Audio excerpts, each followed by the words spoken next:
Yes, we're live. We're live, live, live.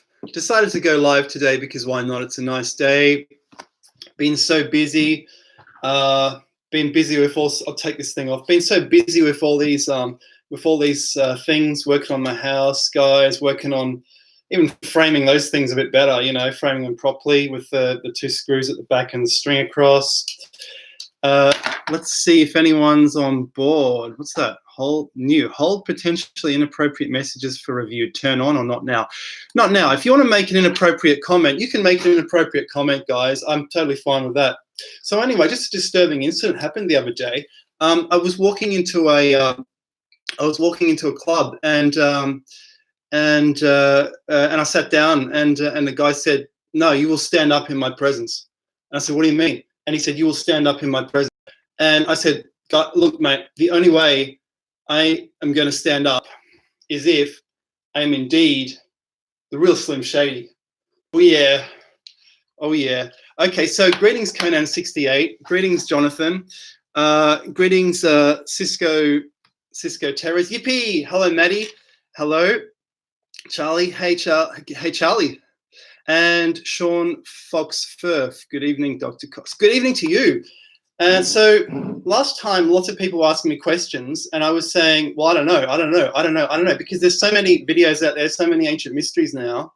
So I didn't know what to say. So now I've got this extra screen here, so I can Google, so I can see straight away what you're talking about, and then that'll get the cogs into motion.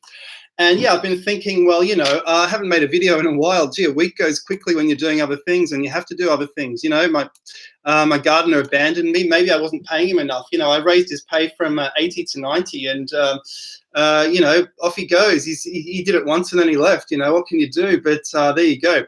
So Aaron says, yeah, g'day, Aaron. Hi, Fire Marshal says, when is the Mentuhotep 2 Maui video coming? Oh, that's right. So I've made a note. So I've got this pile of notes, and it's in there. So it'll I will get to that. That's a really cool theory you've got there, Fire Marshal. Electro Boy. G'day, Electro Boy. You're my favorite Astro Boy, Electro Boy. Jonathan says, your shirt looks wild on my screen. Moire effect. Gee, sorry about that. I guess that's it. Yeah. Okay. So, g'day, Charlie Walter. Hi, Conan68. Oh, yeah.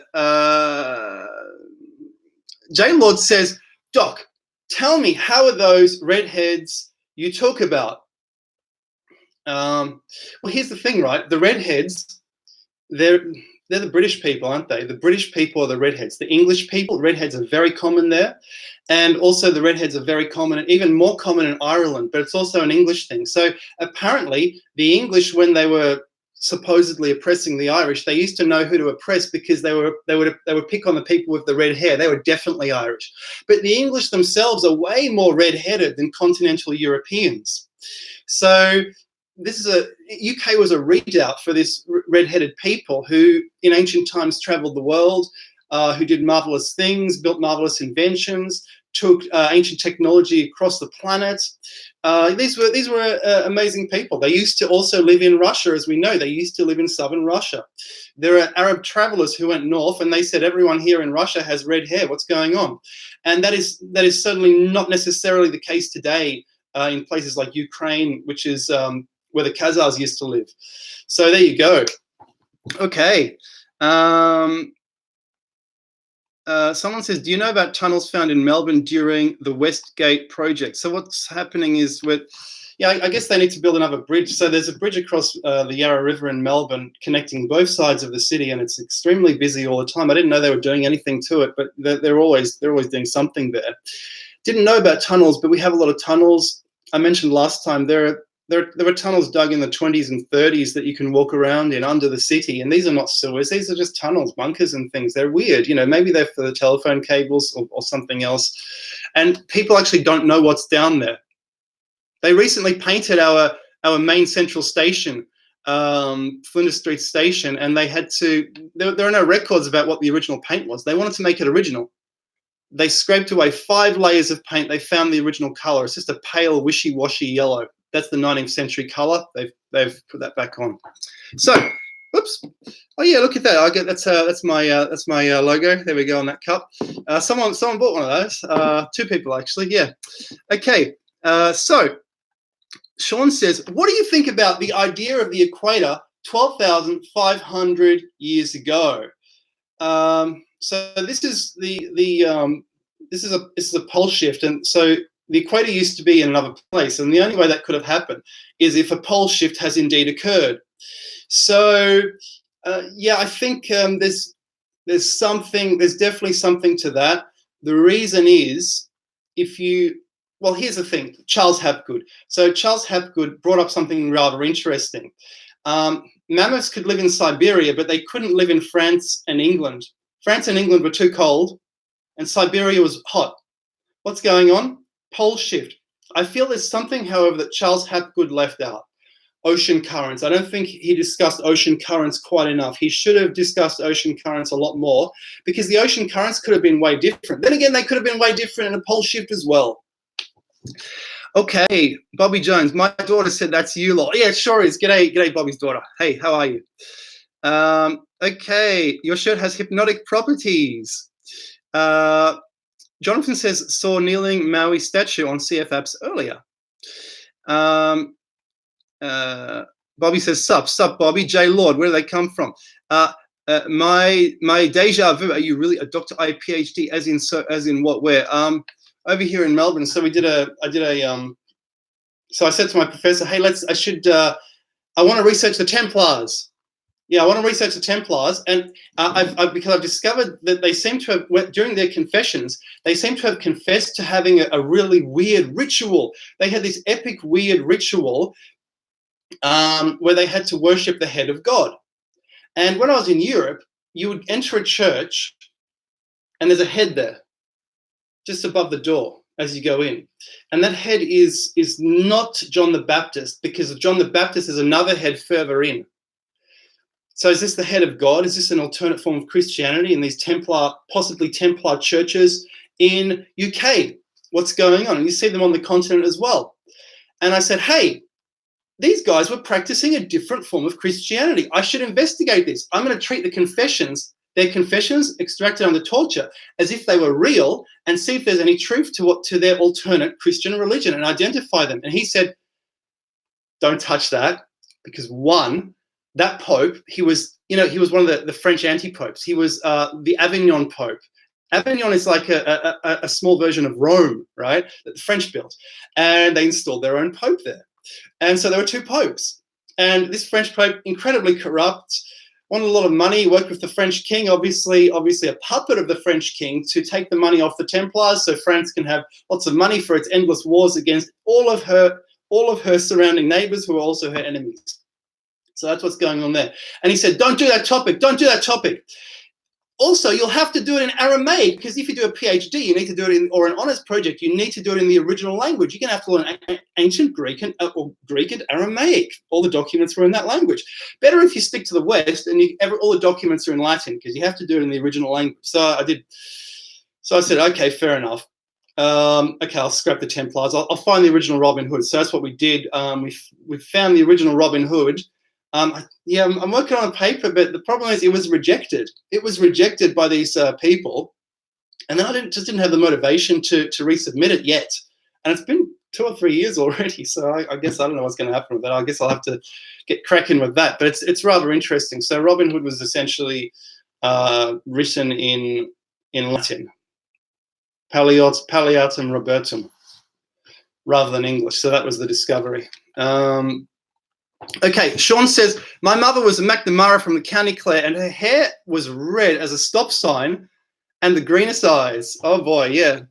Avalisk says, Phoenix, Arizona says, hello. Bobby Jones. Okay. Oh, what happened to all the... Oh, okay, so it's jumped up again. Okay, there we go. Fire Marshal says, why is the video quality awful? Gee, sorry about that. I'm on Wi-Fi. Maybe next time I'll have to find the plug and plug it in. But yeah, sorry about that. Ancient history criticisms. Hello, everyone. Hello, ancient history criticisms. Ceci says, I actually jumped on YouTube to look up Dr. Charles' video, and he's live. Yay! Hello, Ceci. Lee Smith, apparently the authorities of Egypt don't want people filming in the Great Pyramid, even though it's been filmed time and time again. Why do you think? You know, it's hard to find photos from inside any pyramid. It's hard to find photos. You can't.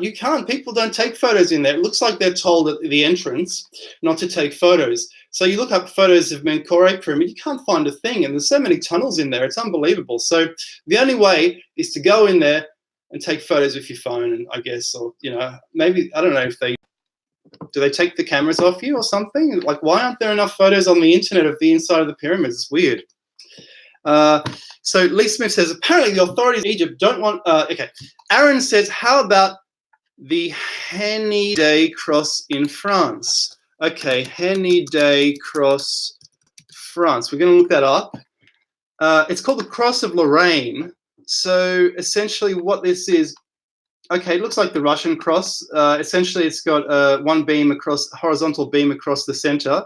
And then it's got a smaller beam running across horizontally closer to the top. And that's interesting. Well, what about it? What about it, Aaron? What do you think? It says it's an emblem. It comes from the Kingdom of Hungary. Yeah, it looks like the Cypriot emblem, does it not? Or the cross of the Slovak Republic. Interesting, interesting. So Sean says crustal displacement. Indeed. Maddie says, is there any substantial evidence for the mud flood in Melbourne? Yeah, there is. I looked up some newspaper articles, mud flood. So you go to a site called trove.com.au and they have digitized many, many newspapers. However, there's a bit of a conspiracy. They haven't digitized newspapers talking about the Westall 1966 UFO incident. That's a bit hidden. That's a bit covered up. There's only like one article or no articles on there if you search for that, which is a bit weird. Although that was last year. Maybe they've put them on by now. But I've found stories talking about houses basically being covered in mud and where the river has simply swelled. So were there epic rains? Just in the 1840s. And you can tell because in Melbourne, there aren't no buildings from the 1840s. In fact, I would say Melbourne was founded in 1835, but there are zero buildings at all until you get to essentially 1849. They're the first buildings in Melbourne. And suddenly there are lots of buildings from 1849, like about 6 of them in the city, all 1849. Nothing from earlier. What's going on? Were they all washed away? Were they all destroyed? Didn't they know how to build in the first 15 years of Melbourne? What's going on? So yeah, there was something going on there. So Avalisk says, yeah, Sean Fosk, if the equator was different, most of the great megaliths would lay upon that line. Indeed. Yeah, if they were built if the megaliths were built on older cities using older stones, because I think they didn't bring the stones all the way from here, or maybe they brought the Bluestone Circle from Ireland, dug it up in Wales, took it to Ireland, across the Irish Sea, and brought it back to England. That's a possibility. That's what I think happened. But the bigger megaliths, the huge Sarsen stones, I reckon they were always there because these people didn't even take the trouble to carve them properly. And in addition, do you remember that video I made? I said the people who set it up astronomically put more work into the astronomy than they did into the carving. That means the astronomers who assembled Stonehenge were not people who put the stones there in the first place, who carved it. They were only interested in the astronomical alignments and using the stones they had at the time to hand. Jonathan says, what about the sudden shifting of Earth's crust? Does it jive with the north-south aligned ancient structures? Not sure. Sorry. J. Lord, who built the first town and cities in Australia, really, in your opinion? Probably the Redheads in the Middle Ages. They probably came from Easter Island. They were just heading across the Pacific Ocean. There is an ocean current approaching Australia. They would have built the Gympie Pyramid. They would have built more settlements. That whole area around Gympie was settled, possibly. Possibly the Australian cities were set up in the same places as previous settlements because the Aborigines that they found in these cities were actually quite peaceful and they were actually semi-sedentary. The Aboriginals in Victoria, Australia, were not nomads. And they'll tell you that. They were not nomads at all. And I have to say, the Aborigines in Victoria, they're very different to the Aborigines, the archetypal stereotype of the Aborigines, the more nomadic ones in the red centre. They're not hunter-gatherers at all. They were eel farmers. They were farming in Victoria. There was a huge civilization here. We're only scratching the surface. The farmers obliterated everything to make it easier to plough the land. There were thousands, maybe possibly thousands of stone circles in Australia. There are still a few. However, they're in semi-secret or secret locations. And these stone circles, I have to tell you, they are 10,000 years old. I went to a talk with Stephen Strong. Do you guys know Stephen Strong? He didn't know who I was. I guess he doesn't watch my channel. But this was unbelievable. He had an orichalcum ring. He said he found this ring under it was found by a guy with a bulldozer under 2 meters of soil in Australia, made of orichalcum. It's been assayed, the only orichalcum ring in the world. He says Aboriginal elders started phoning him as soon as he got it because they communicate by telepathy, warning him about it. He wears it around his neck like Frodo.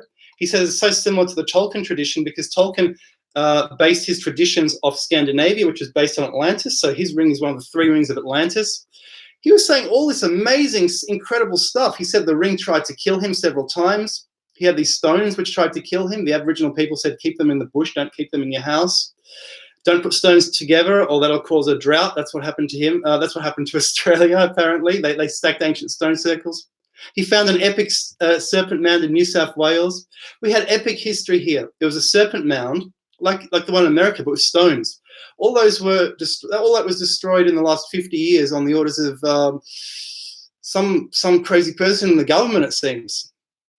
He was telling epic things. His ring came back to a previous owner.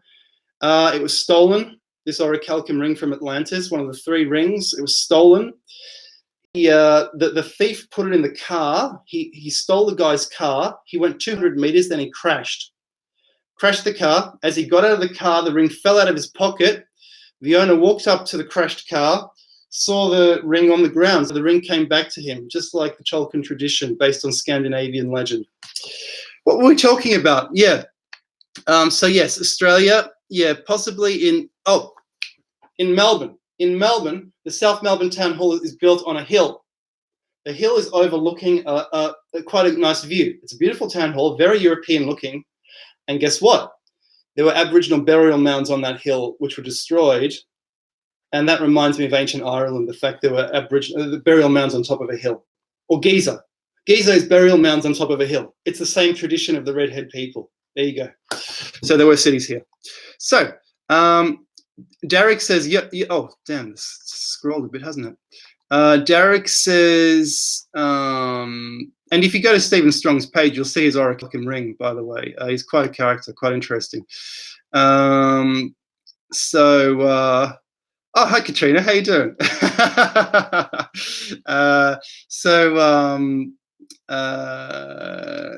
So where was I? Damn it. Okay, so Ancient History Criticism says, hello, everyone. Cisco says, video quality fine for me. Oh, yeah. John says, there's a picture of the Sphinx right after excavation. I'm sorry, guys, I'm actually halfway through the comments, you know. John says, there's a picture of the Sphinx right after excavation showing no legs, bare rock, and openings. Are you familiar? Greetings from Michigan. Hello, Michigan. I'm not familiar with that, sorry. I don't think that would make sense because the ancient temple was deliberately between the legs that Robert Temple talks about was deliberately put between those 2 legs. So yeah, you know, I think the legs were there. Maybe they just didn't excavate enough. Maybe they just maybe they dismantled them and we're going to put them back together to restore them because archaeologists do this sometimes. If you look at, for example, when I did archaeology at uni, that we were reading articles saying that Arthur Evans, when he restored the Minos temple in Crete, he actually destroyed it because he made it look like the Art Deco style then prevalent around the world. Why would the ancient people have made their thing in the Art Deco style? It doesn't make any sense. But then again, I have to tell you, the whole Khufu world is Art Deco. They're tasteful, refined furniture. It's all Art Deco stuff. Oh yeah. Queen Bee, Godhead.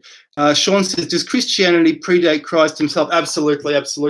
Especially well, there's Christianity, there's Catholicism. So what happened was about 100 years before Christ, one of the Herods, one of the first Herods, two people came to him who were criminals, and he said, I condemn you to death. And they said, we don't care, because we're going to heaven, we're going to live forever.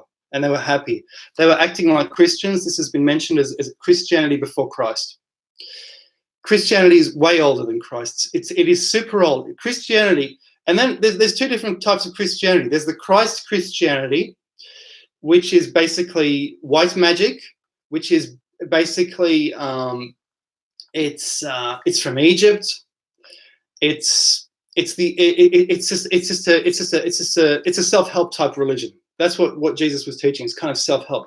And then St. Paul came along and he imposed the Osiris version of Christianity, which is you cut up, butchered on the cross like Osiris, and then you're going to come back to life. And all you have to do is believe in Jesus. And Jesus never ever, I don't think he ever said, all you have to do is believe in me. And everyone says, Thomas Jefferson said St. Paul was the first corrupter of Christ's teaching. So there you go. And Queen Bee says, yes, Christians predate Jesus. You're so correct, Queen Bee. Larry Strick, Charles, Amazon history expert. Oh yeah, the Amazon is a weed. It's a large weed. Everything's covered. Something went out of control, and the question is, why has it gone out of control? Why is there so much biodiversity? People aren't asking the questions. On my channel, I'm asking the questions, like that ancient battery video. I'm saying, hey, it's a battery, regular units together. And people say, it's not a battery because it doesn't say that on Wikipedia. I can't find any information on that. You're wrong. No, we got to ask the questions to push the science forward, because because that's how you make a hypothesis, by asking questions and trying to find an answer. You can't find an answer, you ask a new question. Yes. So Cisco says, have you read or heard the book Extraterrestrial Sands by Gary Gilligan? Sounds like a sci-fi book. I've never heard of that, unfortunately. I'd love to read it, though. Donnie says, great to see you again, Charles. Great to see you, Donnie. Ancient History Criticism says the well shaft of the Great Pyramid is criminally underdocumented. You're so right. And so is the descending shaft. The descending shaft is absolutely accurate. It's so interesting. And you try and find photos. It's hard. You won't find any close-up photos because people go in there. People used to go in there. There were masses of tourists behind them pushing them along. They just couldn't stop the photos. Cameras weren't as good. But now with digital cameras, one would expect that there would be more photos, but there aren't. And the well shaft as well. Are there any photos at all? I don't know. Wade says, cool movie posters, Charles. Indeed. So these two movie posters here, do you see? James Cagney and Priscilla Lane. Priscilla Lane, I think she was a real character, a real film sweetie. And this film is The Roaring Twenties. And I saw this, it was a synchronicity because I saw this on YouTube. You can watch it for free on YouTube. And I thought, this is one of the best films of that era. It's a really cool film. And then I went to an op shop and I saw those two posters. So I thought, yeah, wow, have to get that. Sean says spy cams, real small ones, and film the entire inside of the Great Pyramid. That'd be a good idea. You know, it'd be a good idea to actually take a drone in there. I don't know if they have any drone jammers, but you could take a drone and fly a drone around the pyramid. I'm sure they're banned, but someone could try, right? Maybe at nighttime with infrared or something. Conan says, Charles Jeans, I like your vids, buddy. Who's Charles? Oh, yeah. Oh, cool. Okay. Exploring with Zachary says, what do you think about the Quadade crater being Atlantis? So right now I'm going to Google Quadade crater. Quadade crater. Okay. So Quadade crater. So if you guys look up Quadade crater, it looks like something in the Andes. Yeah. Pura Selva Amazonica. It's basically a large, if this is what I'm looking at, it's a large green looking, you only live twice type crater. It's green at the green water at the bottom. It looks like it's definitely in the Andes. There's cloud forests on top. There's clouds on top of the mountains.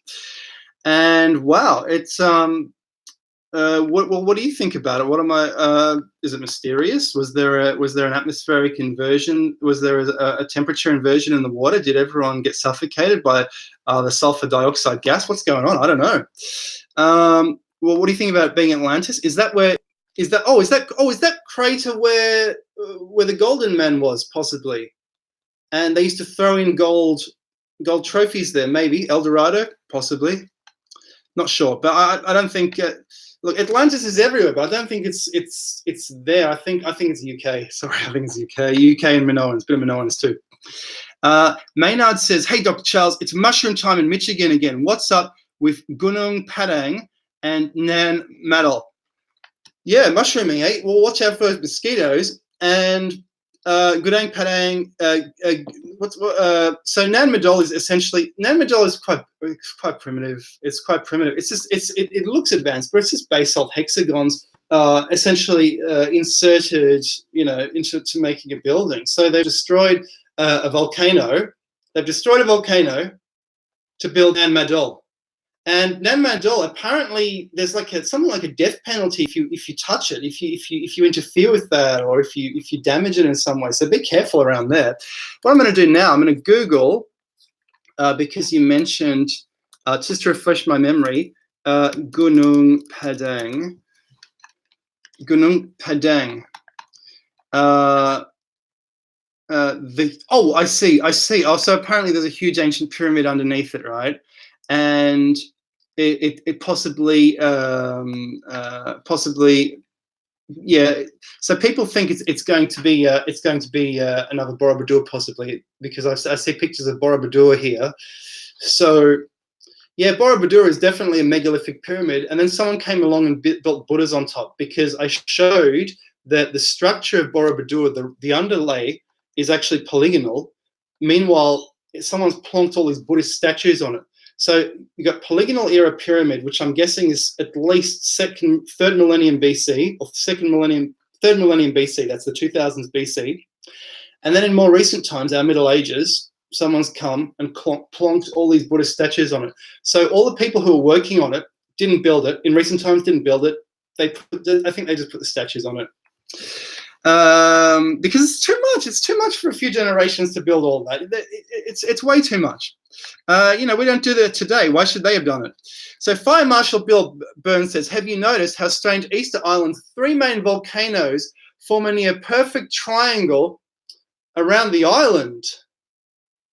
Oh yeah, that's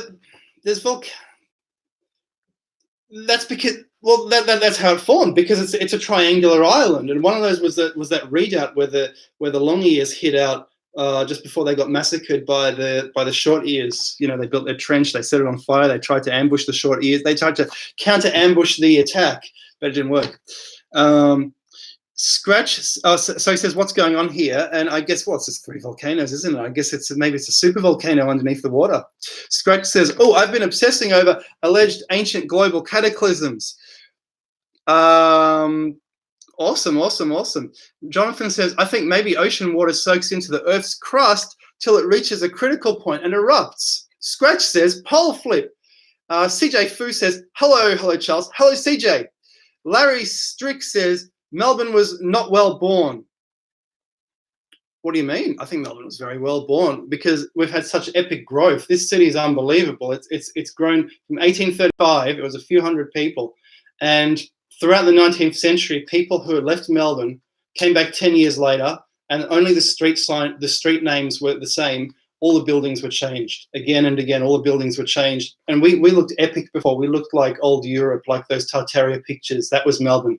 If you want to know what Melbourne looked like in the 19th century, go to Tasmania and visit the second city in Tasmania, Launceston. Launceston has been emptied out of people continually. They're leaving. They hate the rain. They hate the weather. They keep going to Melbourne. So the population doesn't grow. It's 60,000. It looks like 19th century Melbourne.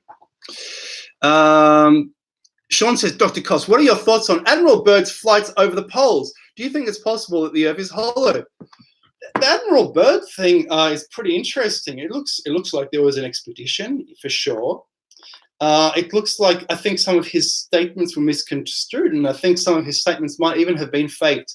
So what happened was, in the 50s, people writing UFO books, they would fake everything. There are so many of these UFO books, and people were after the money, the money, the money, the money, and they claim to have been abducted. Eric von Däniken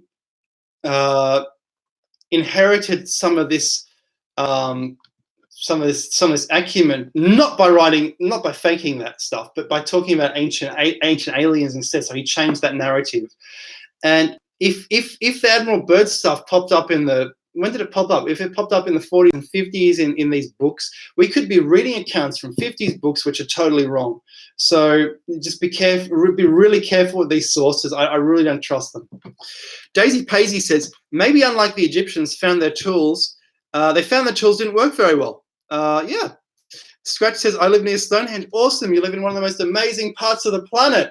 You live near the Salisbury Plain. You could be related to a Stonehenge builder because they lived nearby. They lived in Amesbury.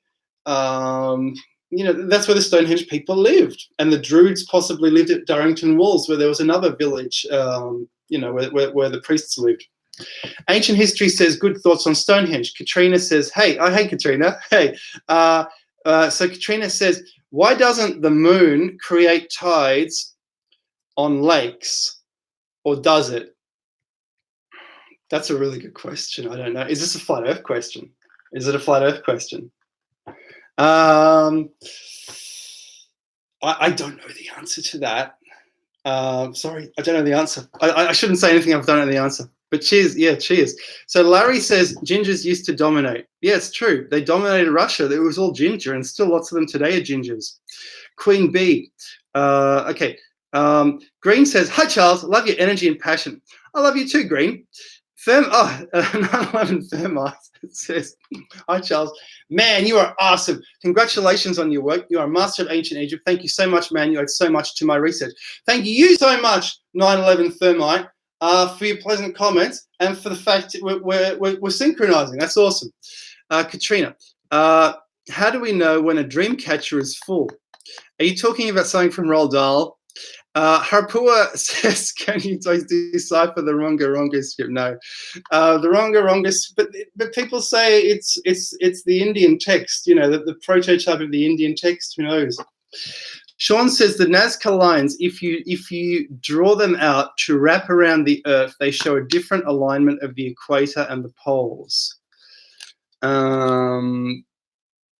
Wow, that's interesting. That's really interesting. Scratch says, I have a link that correlates ancient structures with past geographic poles. Wade says, I've been wondering if Neanderthal-like larger humans built the megaliths. It's interesting. You can actually see the two different types of humans, the Neanderthals and the Cro-Magnons. You look at people carefully. So someone who is Neanderthal, they will be good at music. They will be quite a creative but a quite reticent, shy person. And they'll have a longer face, they'll have shorter legs, whereas a Cro-Magnon, like an African, will have longer legs. But yeah, it was such a mix, aren't we? It's so interesting. So who knows? Ancient history criticisms, destroyed earthworks like North America. Scratch says magnetic poles, sorry. Oh, so Scratch was saying, I have a link that correlates ancient structures with past magnetic poles. It's true, I saw that online, so I made a video based on that. And I said, yes, indeed. So I applied it to different structures to the guy who made the website applied it to. I think I applied it to Göbekli Tepe, and I said, it's going that way. Why is Göbekli Tepe pointing that way? That's not north. What's going on with that, guys? It should be pointing north. So is it pointing either magnetic north in the past, or is it pointing to actual north in the past? Because we're talking 10,000 years. A lot can happen in 10,000 years. And I have a feeling that the further you go back, the more off they're going to be, which is quite interesting for Charles Hapgood's theories. So Maddie says, Perth had the biggest Stonehenge until the Freemasons destroyed. I didn't know that, but it makes sense. It makes sense. Ed says the first European explorers in Australia recorded redhead Indigenous people already living here. P.S. Love Stephen Strong. Yeah, he's a pretty cool person, isn't he? Stephen Strong was saying stuff like he had a table full of rocks, and he said, these rocks have tried to kill me 3 times. And he was skinny as a stick, and he said, I just put on 10 kilos after their last attempt. They made me very sick. All the elders tell me you have to take these back to country, take these rocks back to country.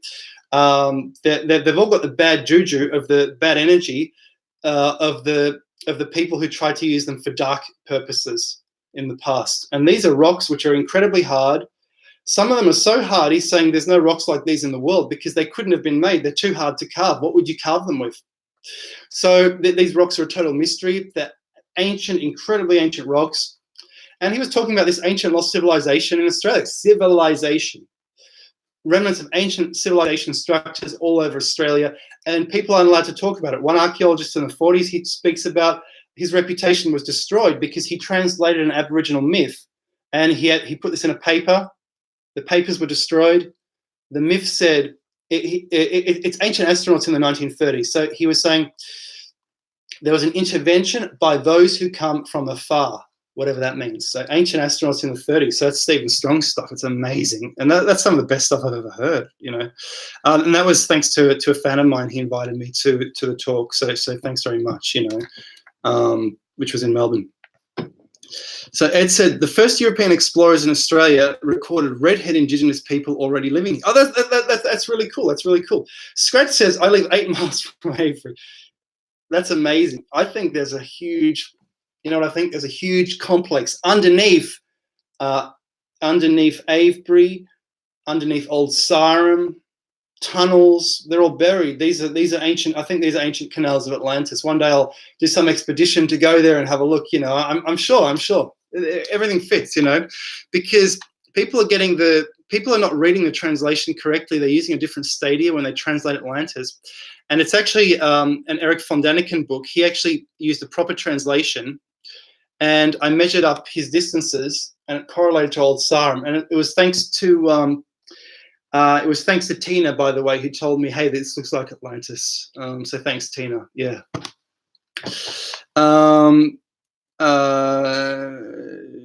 Ancient Tolkien's the Silmarillion. You know, I still haven't read that. I've been trying to read that for like over 10 years. No time. Katrina says, what do you think about the Arecibo message? So I'm just going to refresh my memory, because wasn't the Arecibo message, wasn't that something in Peru or something? Oh, it's that. And okay, the Arecibo message is a 1974 interstellar radio message carrying basic information about humanity and Earth, set to globular structure, star cluster M13, in the hope, that's the best globular cluster in the Northern Hemisphere, I think the nicest one, in the hope that extraterrestrial intelligence might receive and decipher it. So, okay, so Kate, I reckon they sent it to the wrong place, because apparently globular clusters, these clusters are actually very, they have very old stars, so there won't be any civilizations there. They're also, they also tend to be mineral poor, so they won't be able to build iron structures or anything. So I think if they really did direct that message, they sent it to the wrong location. But yeah, it's a pretty cool message, I have to say. It looks like a game of Tetris, doesn't it? It looks like it would have been inspired by Tetris or the computers of the 70s. It's really cool. Sean says Australia is flat because it was industrially mined in the distant past. Yeah. Honestly, I reckon so too. So let me tell you. So I've discovered something from Stephen Strong that backs up that theory that I made in that video, saying Australia's been screwed around 250 million years ago. So what happened was, Stephen Strong said he's spoken to elders. He's like an elder himself, because he's part Aboriginal. But he's spoken to elders all over Australia, and he said there's only one story which is common to all of them, and that they all tell. And this is, so it must be their oldest story, right? When they were all one tribe. And this is the story. The story is about, and he's actually dated this to 500,000 years ago. I'll tell you why later. He actually said what's happened is Pleiadians came down from Pleiades, and they started to attack the reptilians, who are us, who are living on Earth. The reason they were attacking was the trees called them, because the trees were fed up with the pollution and the devastation, and they were being cut down at an epic pace. And they were destroyed. The Pleiadians, who were coming to Earth, there was a war, and we had the same technology that they did, and we wiped them out. But now the trees are calling them again. So there's going to be another intervention to help save the planet. And he even mentioned that in UK, 2.5% of insects are being lost every year of species. So there's going to be literally, you know, in the next few decades, we're heading for mass extinction, guys. I'm telling you, you know, there's going to be mass extinction. We're all basically dead if we wait 50 years based on the current growth. Will the growth be interrupted? Will something on the earth intervene? What's going to happen? You know, this is crazy. And he said the Aboriginal elders are talking about this again because it fits the ancient legend. They're expecting intervention. Steve Strong found a flat-headed skull with a huge long skull. And if you actually look at some Swedish blondes, they have huge long skulls, very intelligent people. They're based on these ancient giants. His one, however, didn't convince me as being anything special because there was actually no forehead. So there's no frontal lobe to think with, and the frontal lobe controls everything else. It's the most advanced part of the brain. So I was skeptical, but he said this skull, it's 500,000 years old. He's dated it. It's an alien because he found a very long arm, very flimsy, very weak bone, very huge eyes. So he said if you saw this guy walking down the street, you would say that's an alien. So that could have been one of the Pleiadians. Was the intelligence locked up somewhere, back there somewhere? I don't know. I frankly doubt it because you need to have a big frontal lobe to think. Because I studied phrenology, head reading. Makes sense to me. One day I'll write a book about that. I really do like phrenology because it fits the laws of evolution before evolution was invented. Primitive stuff down here, advanced stuff up here. Why does it fit? Okay. Oh yeah. Sean says. Scratch says Avebury Henge has a pub in the centre of it. Oh damn. Where did the comments go? Okay, there they are. Okay, well he was saying Avebury Henge has a pub in the centre of it. Yeah, and after a few drinks in the Middle Ages, they went out and they started ripping apart the stones. And here's the thing. So the author I was reading, I forget the name, recently, he said because it's serpents, the Avebury serpents. So where they met, there were teeth. There must have been teeth, right?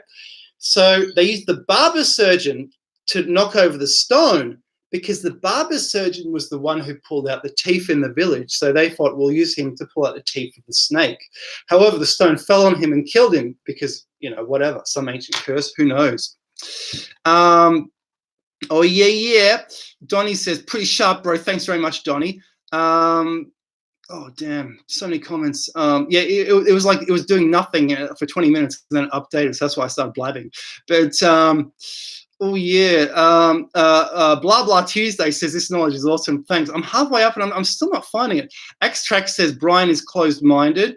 He says A Chuck is closed-minded. Ancient History Criticism says Chuck is the best. Xtrax says I like you best. Thanks very much. Xtrax, what's your favorite online YouTube research channel? Chuck, Ancient Architects, Jimmy. I don't watch Jimmy because it's for mass consumption. I don't watch the mass consumption ones because I've got to tell you, the mass consumption ones, they're kind of like, Jimmy's a very smart guy. These mass consumption ones, though, they're a bit flawed.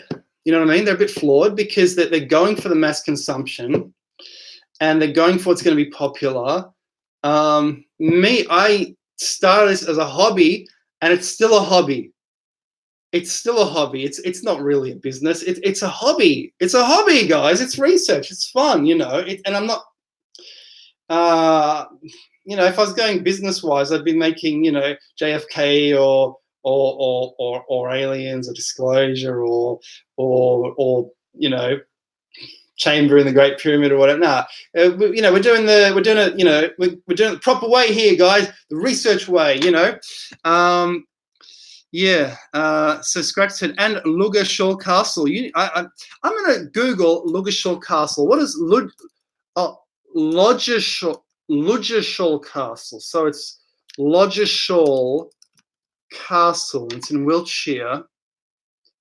It's just a ruin. It looks like it used to be a knight's castle or something. Maybe a small little castle. Yeah, 12th century.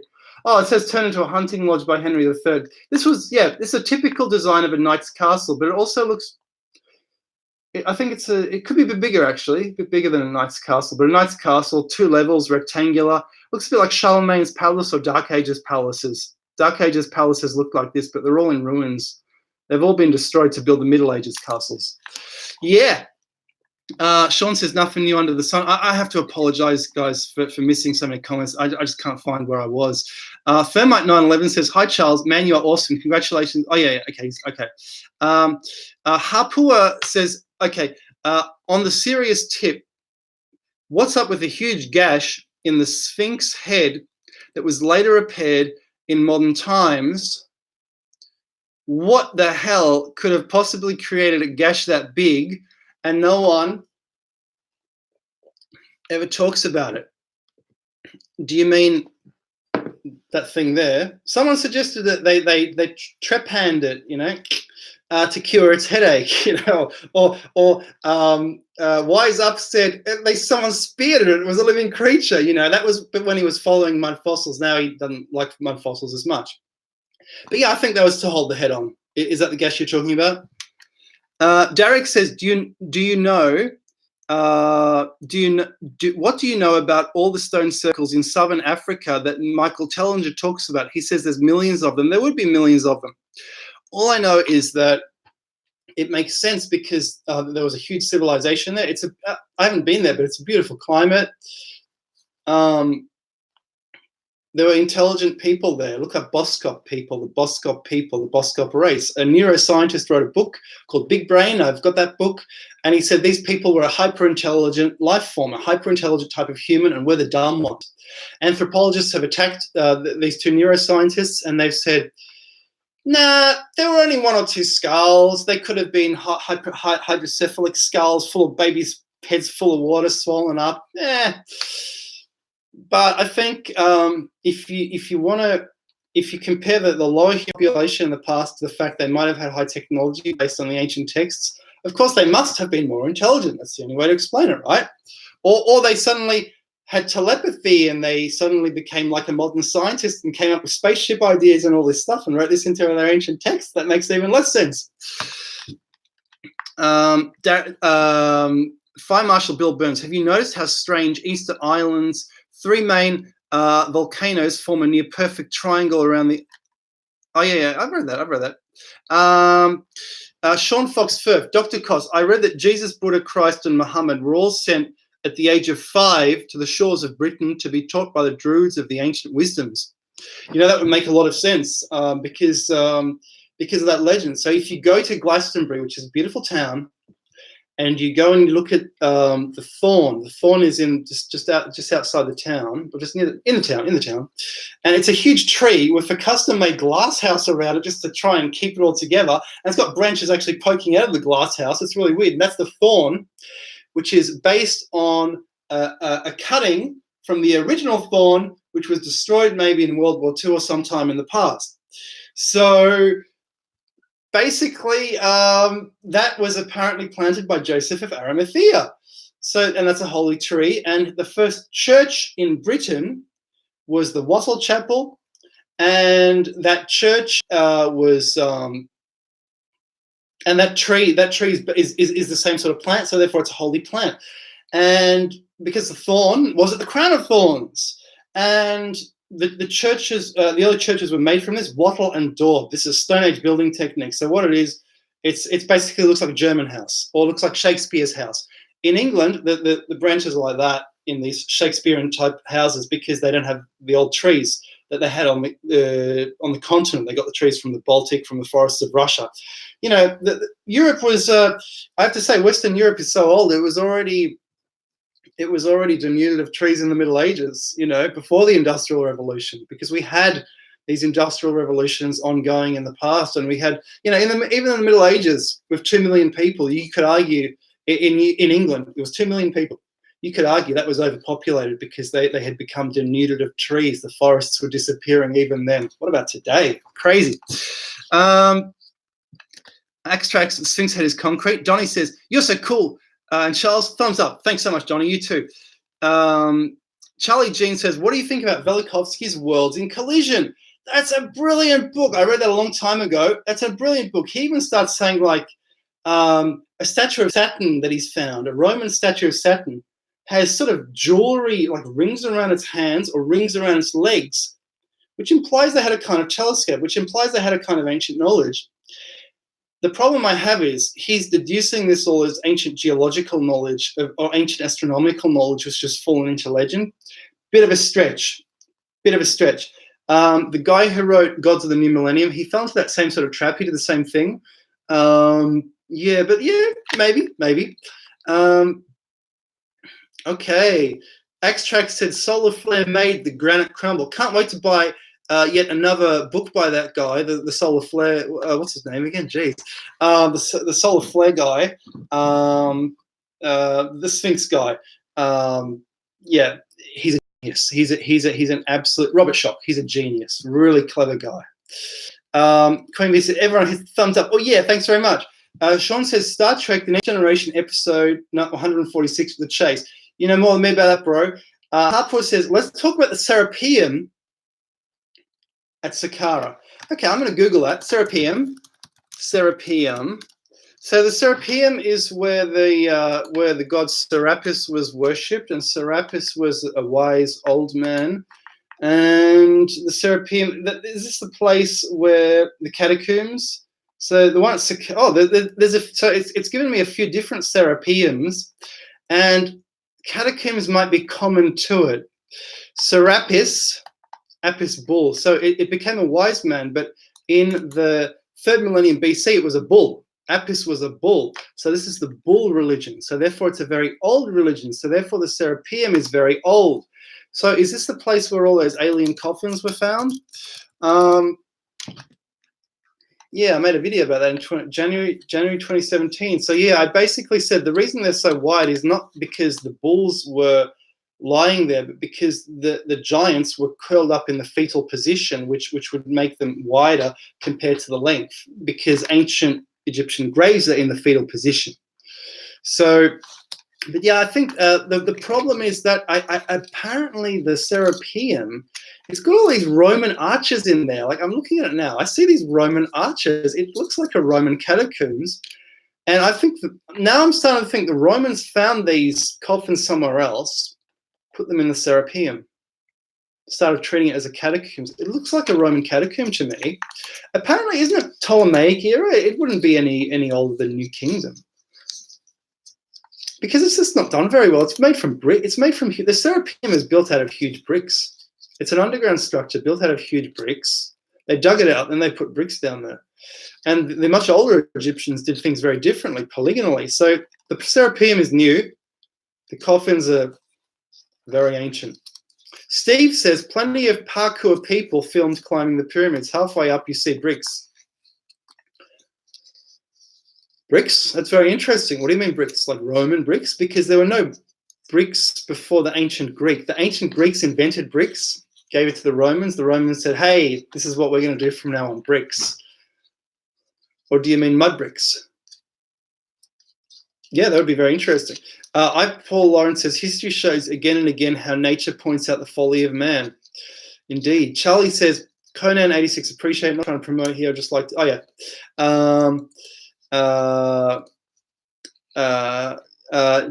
JVL says, I've given you enough money over the past year to buy you a sandwich and a hot drink. Thanks very much for watching. J Lord says, how advanced were the Redheads? Stone Age? Because everyone was Stone Age, but based on something, but they carried a knowledge with them. The knowledge became the Vedas, it became other books, you know. It became the Mayan legends. They were mixed in with the Mayans, I'm sure. Because if you look at, here's the thing, guys, here's the thing. You look at the ocean current from Europe, Western Europe, you're going to follow the ocean current to America. The first place you hit is the Yucatan Peninsula. So the Mayans would be mixed in with the Europeans for sure. The other thing is, so apparently that all these Mayans are Asians, right? But Asians don't have noses like this. The Mayans do, right? This is something you find in all over Europe, you know. So what's up with that? They're mixed in with Europeans. They're mixed in with, you know, it's quite interesting. Oh, yeah. Okay, you're having your own conversations. Blah, blah said, I heard Buddha was a redhead. Yeah, and you see there's a statue of him with a long ear as well. Ancient history criticism. Extracts, yeah, they can be closed-minded sometimes. Okay, so Extracts said, Brian said, any ancient concrete is BS. What do you think? Do you think guys think ancient concrete is BS? I don't think so. I think it's quite real, and it has to be real. It has to be real because alchemy, philosopher's stone. I mean, Davidovitz made a pretty compelling case, I have to say, since the 1970s. But true, they could carve stones as well. But yeah, I think Brian, I don't know. I guess he's not interested in it, you know.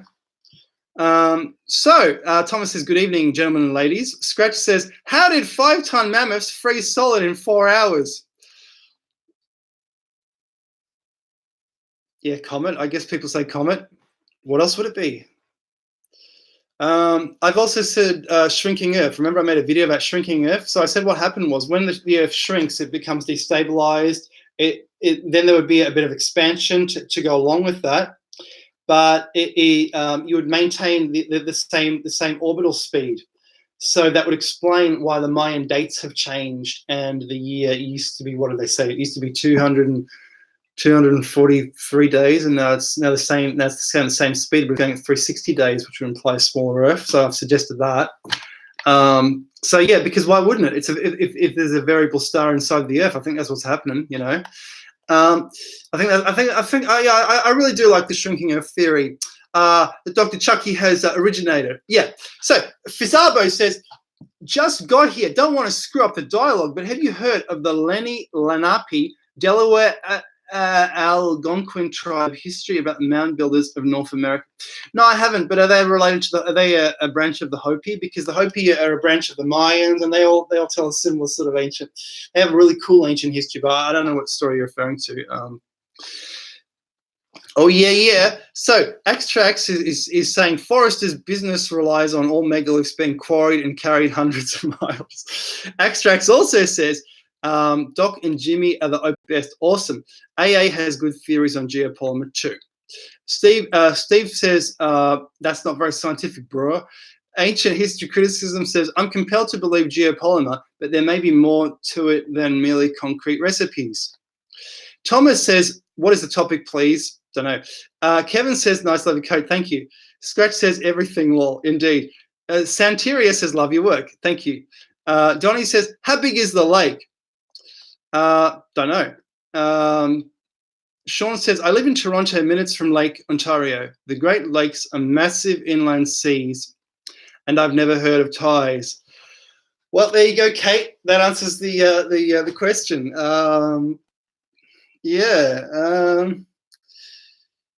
But those seeds, aren't those seeds weird?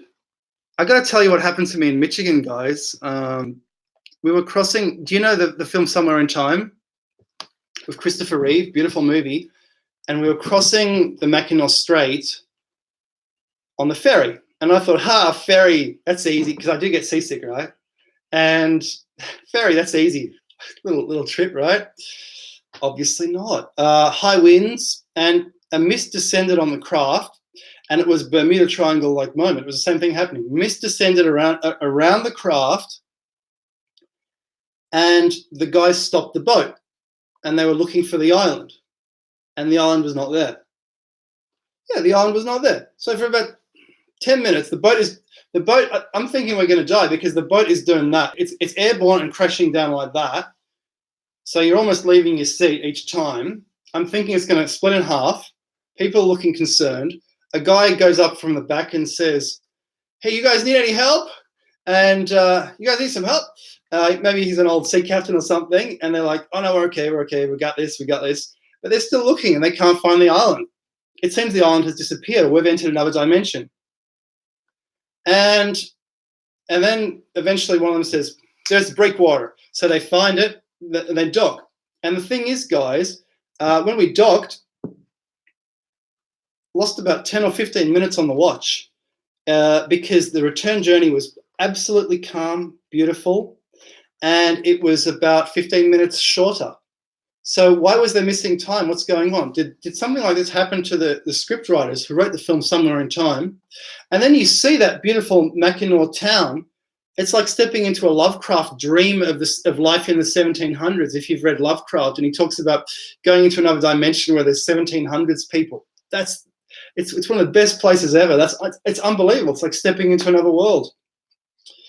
Yeah, what were we talking about? Yeah, so the Great Lakes are really, I have to say, the Great Lakes are really weird. Sometimes they're calm as anything. Sometimes they're rougher than an ocean. Scratch says, I think because the tides have to travel around the globe, not back and forth on a lake, I'm guessing. Kevin says, what about someone who is alien? Thomas says, are we just speculating or are we talking facts and recent finds, etc.? Fuzebo says, wow, I fit the Neanderthal description.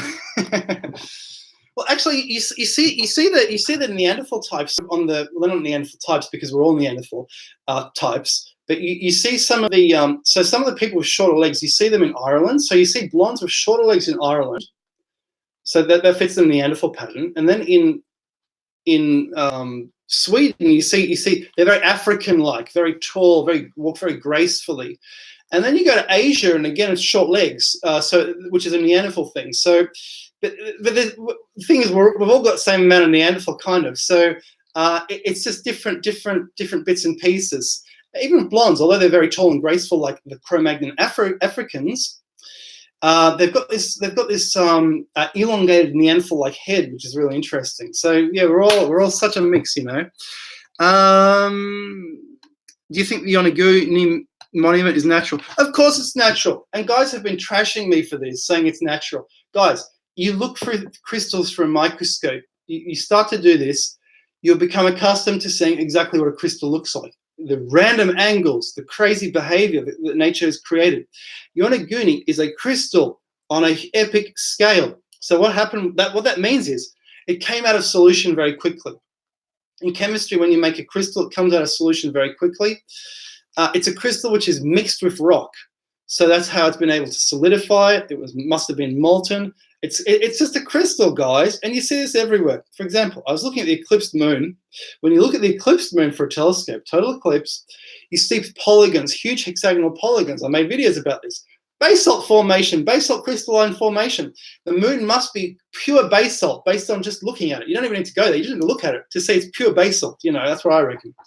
Oh yeah. Santeria says, look at the Fukushima axis disaster did to the axis. Did it do something? I don't know. Ancient history criticism says the rock ship of Mafuni is definitely not natural. I'm going to look up rock ship of Mafuni. Yeah, that's not natural. It looks like the lid of a sarcophagus. If you look at that up, that's something the Japanese built for one of their tombs. That's a bit weird. Yeah, it looks like a temple in miniature. It looks like the Lego top of a house. Axtrack says, ever since Secure Team's videos of things on the ocean floor, Mars, Moon. No, I haven't, but lots of those ocean floor things, either they're a grid or there's something which looks like Yonaguni, which I think is natural. The grid, who knows? That could be natural too. Even on an epic scale. See, here's the thing, guys. With crystals, sub-aqua crystals, sub-aqua. If you look at continental shelves, they have a crystalline-like shape. They must have formed like that, like a crystal, very quickly. So all these continents, I think these continents are giant crystal rocks. They were floating, and pop, they came out of the solution. So Earth must have been a liquid ocean, and pop, they came out of solution and formed a continent just like that. Why is Africa hexagonal shape? I've drawn hexagons around every continent. These are crystals, guys, and they appeared like that instantaneously. That's why I guess suddenly the history of life appears instantaneously. Precambrian, no rocks, boom, rocks. Rocks and carbon life. I think that's definitely what happened. You just look at it to see that, you know, and you look at what you do in your life. You look at things that happen. You look at what you do in the laboratory. When you make crystals, the same thing.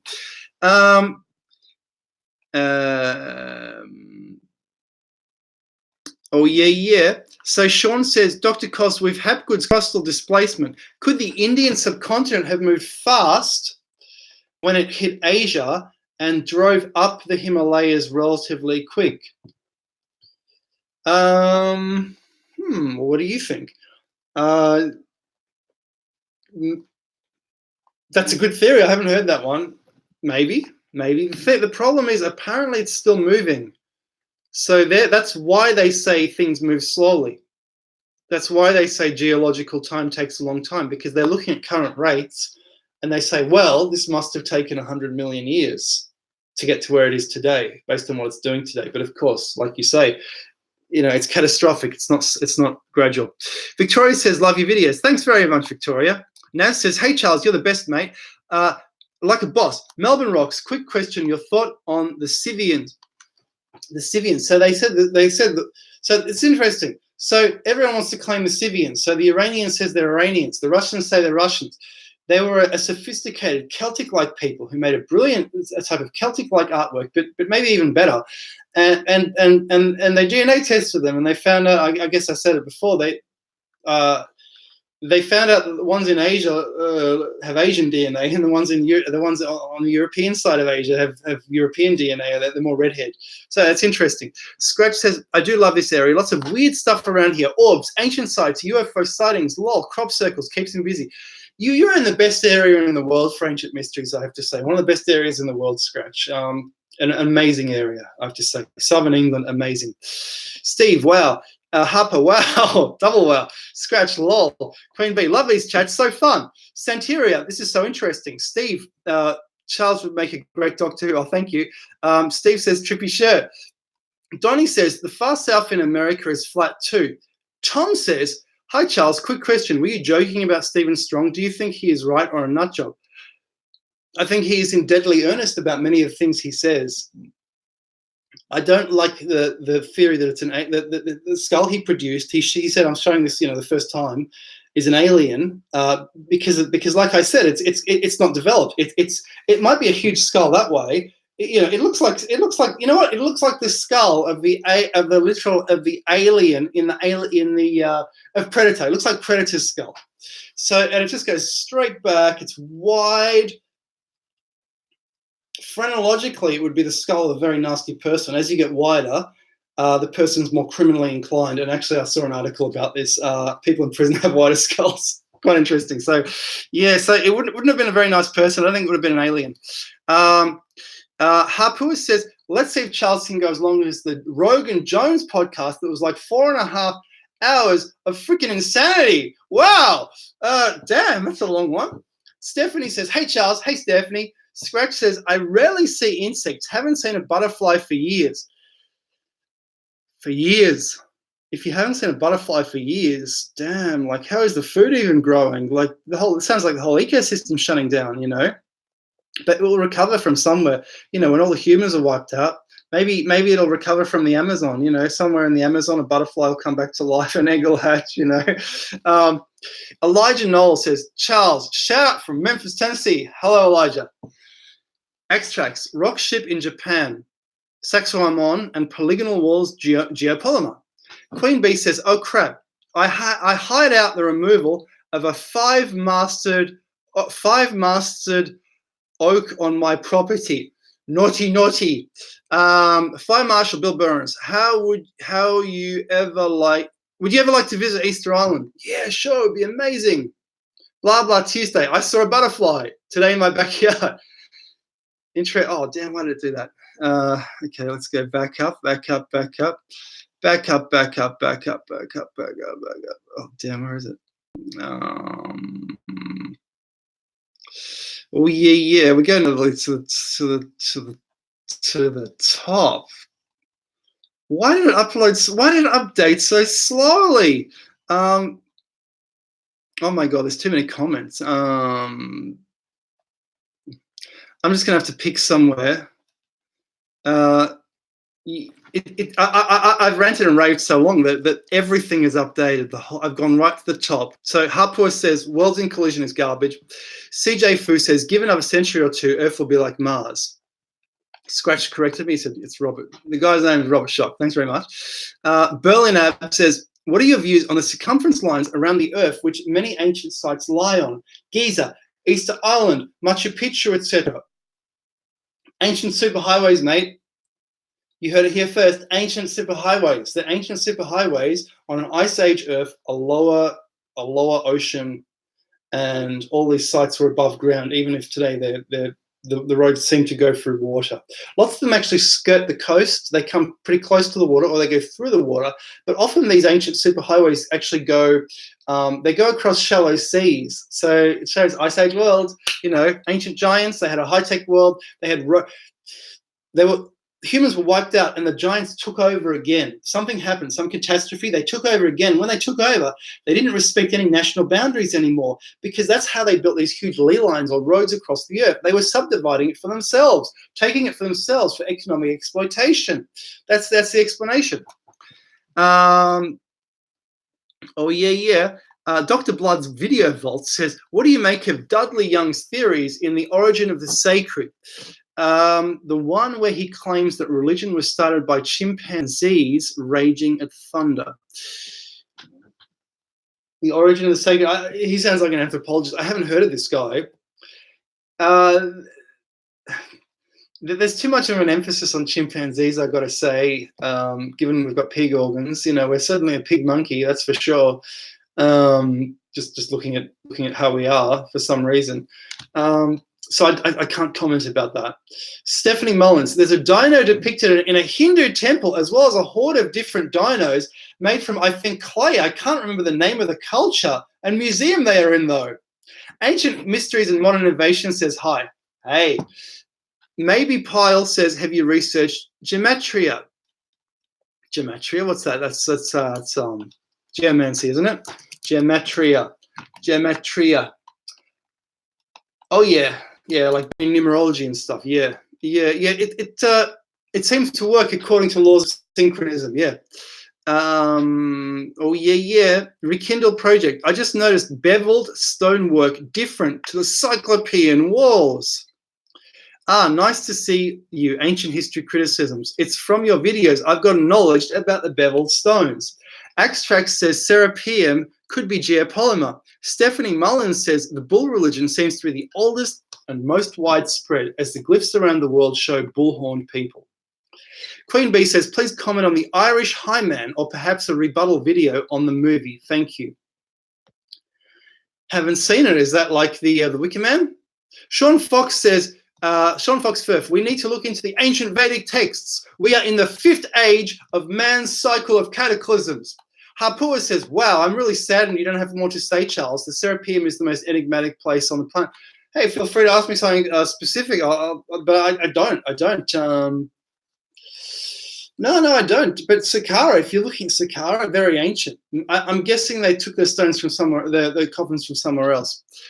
Nancy, megalithic maiden had a couple of very real experiences in Baal recently.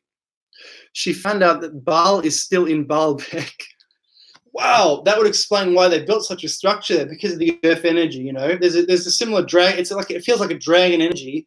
I'll have to look into that. It sounds very interesting. There's a similar dragon energy in parts of Eastern Europe where, you know, tourists go to Baalbek. They don't go to Eastern Europe. It's so beautiful. I have to tell you, in Poland, you go there, you go to the Krakow Mound, and there's a dragon apparently living underneath. It's very Tolkien-like, and you actually feel this unsettled energy, this sort of earthquake energy. Not tremors or anything, but it feels like the earth is growling. There's a different energy in every place. Stonehenge. What does it feel like at Stonehenge? Scratch can tell me. It feels like at Stonehenge, something is waiting to pop up and scare you. It's like you got this anticipation feeling. There's a weird geomagnetic going on there. Ancient history criticisms. Thanks. Okay. Red Legend. Hey, great to see you live. Great to see you too. Harpua says 100 boxes and lids at Serapeum, all it's carved out of limestone. Well, the thing is, the carving it out of the limestone thing is to desiccate the skeleton and suck the water out of it, dry it out. So it's a bit of mummification there.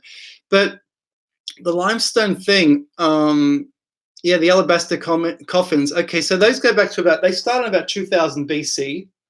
And often you see alabaster altars or alabaster altar-like coffins inside pyramids starting in about 2000 BC. About the time Stonehenge was built, which has an alabaster-like white altar in the middle, which is really a limestone altar. It's the only limestone at Stonehenge, which is interesting. You know, same people as the Middle Kingdom Egyptians, I think. So those Middle Kingdomers, If they were in Britain, maybe Easter Island as well, Mr. Michigan Fire Chief. Yeah. Oh, yeah. Nancy Volker, dang.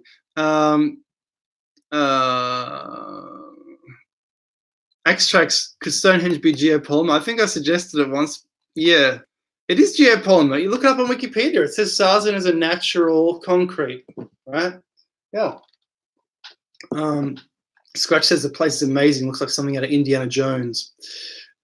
Invisible Sun says Neanderthals were gingers. Hey, yeah, they could have been. Stephanie, Aztec and Mayans for sure had hindered contact because of the depictions of some of their gods. Aquabob says something wiped out the ancient high-tech civilizations for sure. And where are they? Not many skeletons to account for the population.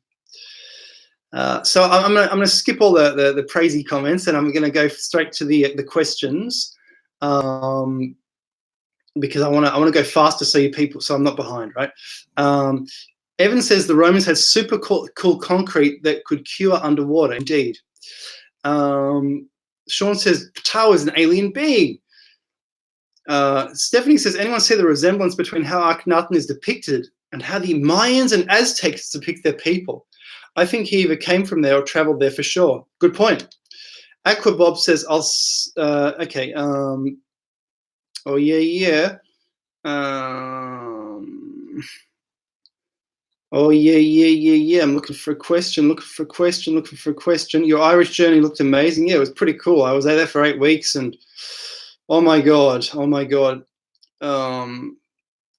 Vietnam. So Wade B from Vietnam says, when I visited Angkor Wat, a Cambodian friend told me the builders used high quality cement. Wow. There you go. Oh yeah. Ryan. Hi, Ryan. What's up, Doc? I read somewhere where the Inca, I believed, used some of acidic solution to soften the edges of rocks so that they could fit tightly together. It's a reddish solution found in a mine. Yeah, that guy's been doing some recent research into that. So it's some kind of sulfuric acid solution, and it softens the rocks. Then you make a little rock paste, I guess. A little geopolymer. It's geopolymer.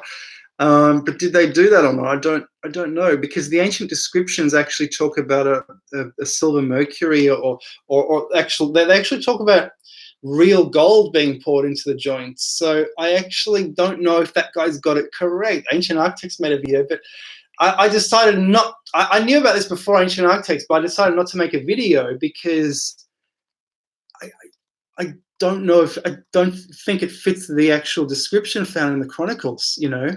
So yeah, Invisible Sun. I live on Lake Erie. There were conehead skeletons found here. Awesome. That's how far back I am, because someone says, great movie, beautiful island, Mackinac. Yeah, it's amazing. Harpoor says, Chucky's a Viking. Oh, cool. Nancy said, if we get that pole shift in a few years, we will be caught eating our flash frozen fast food for all eternity. Olga says, hi, Olga. Kaylani, hello. Stephanie, do y'all see China's new form of energy they are using, hotter than the sun? I don't know much about it, but it immediately screamed to me like an ancient idea. Yeah, solar energy I reckon solar nuclear power is an ancient idea. Did you guys used to watch that cartoon, Mysterious Cities of Gold? And at the end of the cartoon, they actually have to stop the ancient Hiva nuclear reactor from blowing up. And it's set in the 16th century. Very Chariots of the Gods. I don't know any accounts of. You're asking that guy, could you send accounts of Stonehenge, conehead skeletons found on the shores of Lake Erie? Okay.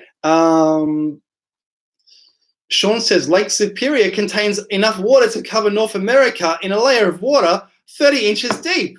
Wow. Rekindle Project, Ancient History Criticisms. I have no experience in telling, but they seem to be very different compared to the other works. Geopolymer could be the answer. Yeah, I think geopolymer definitely has a role, but yeah, it's not everything. It's just like Brian says, lots of it is cut, but I don't think all of it. Not for some of the things he's showing. No way. You're talking about very hard rock. Why would someone be working on this very hard rock forever, just chipping away at it?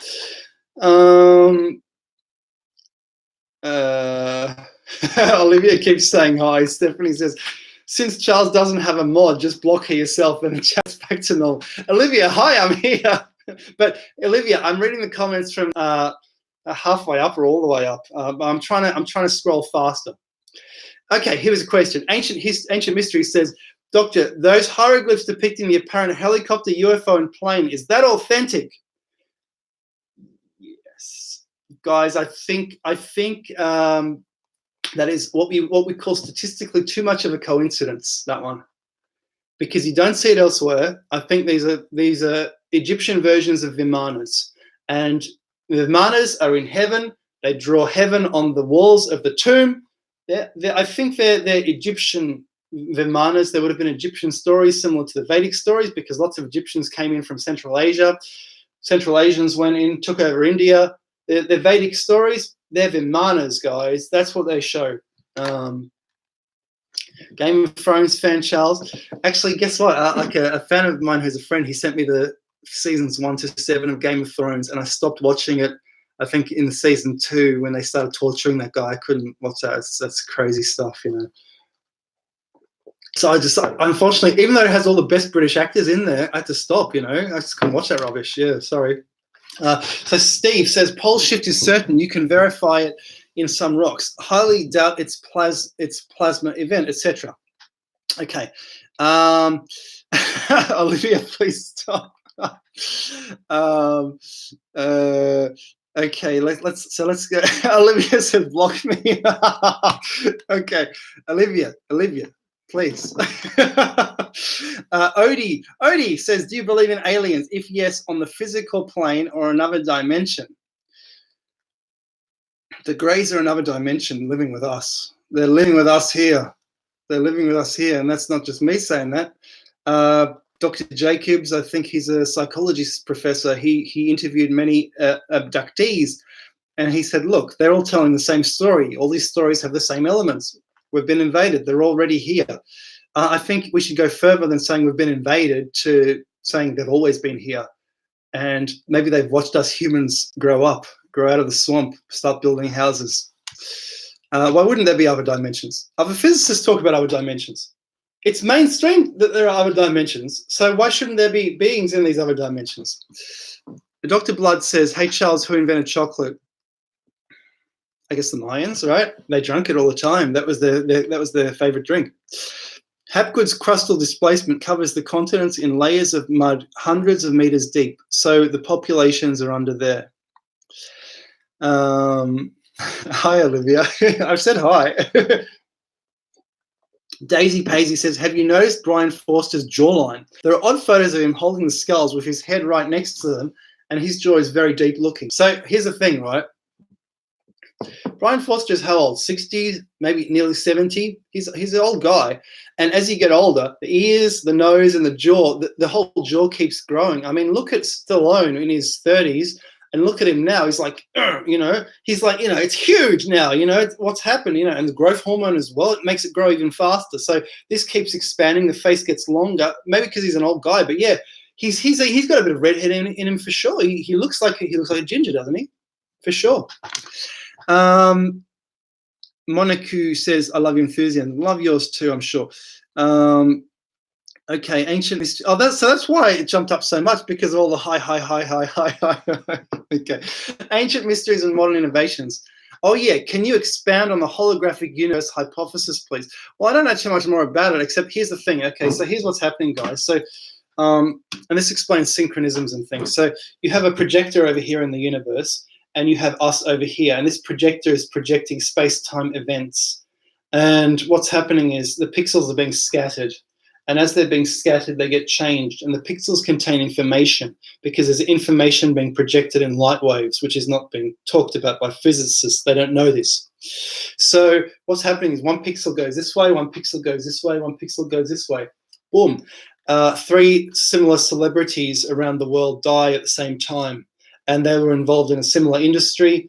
They had a similar life. They were a similar age.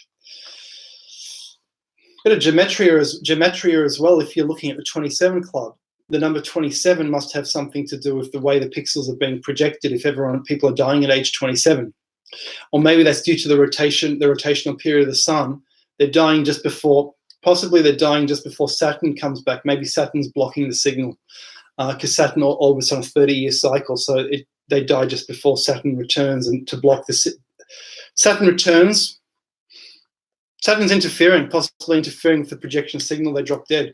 Yeah, so these are things I'm just coming up with on the spur of the moment. But I think this is how the projection theories work. It's literally being projected, and that explains some synchronisms. You know. So yeah. Okay. Nancy says cacao comes from South America. Stephanie, are mesas actually natural, or are they an older flattened space someone built on? I think it's weird seeing them next to perfectly looking mountains. They're completely natural, I think, because they're everywhere. They're even on Mars. You know, the face on Mars is a mesa. They're all mesas. And you see, so if you look at the Holy Land, for instance, with Google Earth satellite view, endless mesas. I think they're natural, but they do look funny, don't they? Ape Kills Snake says Olivia is rubbing one out. Cool. Aquabob says any pre-dynastic carvings of the moon. Haven't seen any. They always mention the sun. Why no moon?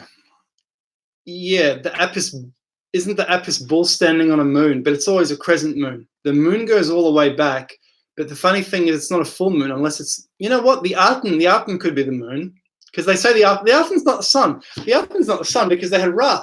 They would have called the sun Ra. I don't think Arton is the sun. I think Arton could be the lunar rays. Yeah. Or a UFO.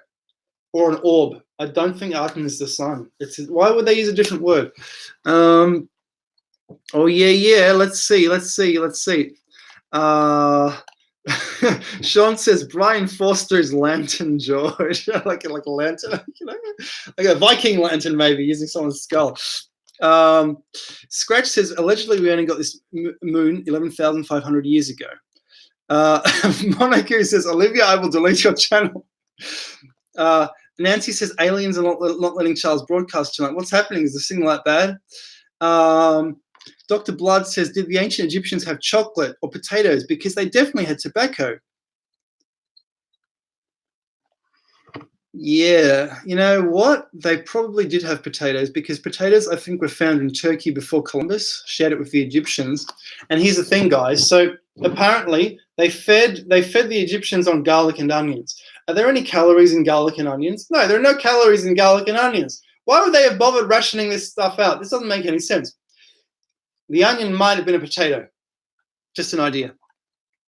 Invisible Sun says the Scythians were Proto-Slavic. Definitely mixed in with the Slavs for sure. They definitely created the people who would help to create the people who would become the Slavs for sure. Aquabob says Brian Foerster is great, but he does have a Neanderthal jaw. Lol.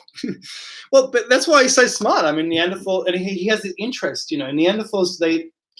If you read the works of Stan Gooch, he says that the Neanderthals had a different type of world, a dream world. Graham Hancock, when he wrote his Unchained, whatever it was called, about the Neanderthals, they communicate by telepathy. He's been proven wrong there. They did have a voice. He was using old information, but he would have read Stan Gooch's works. Sean says the mesas are what's left of mountains that were mined flat in extreme past. Did you see there's a new guy with a theory, I think, that volcanoes are actually slab heaps from mines and there are no volcanoes on planet Earth. How cool is that theory? Monaco, what do you think of the cocaine mummies? The cocaine mummies are definitely they had trade with America for sure. And about the right time too. Nancy says, didn't you know Brian Foerster is the model for Easter Island statue? Yeah, on his YouTube page, he's got, I think he's got Easter Island statues in the background, and he's on one side looking very serious like this. The statues are over here. So you know, is he older than the statues next to him? You know, did they model him? Yeah, cool idea, Nancy. Yeah. Oh, I'm 35 minutes. Sorry about that. 35 minutes. Oh, it just updated. I was trying so hard to get through, and I'm less behind than I was. Hi again, Olivia.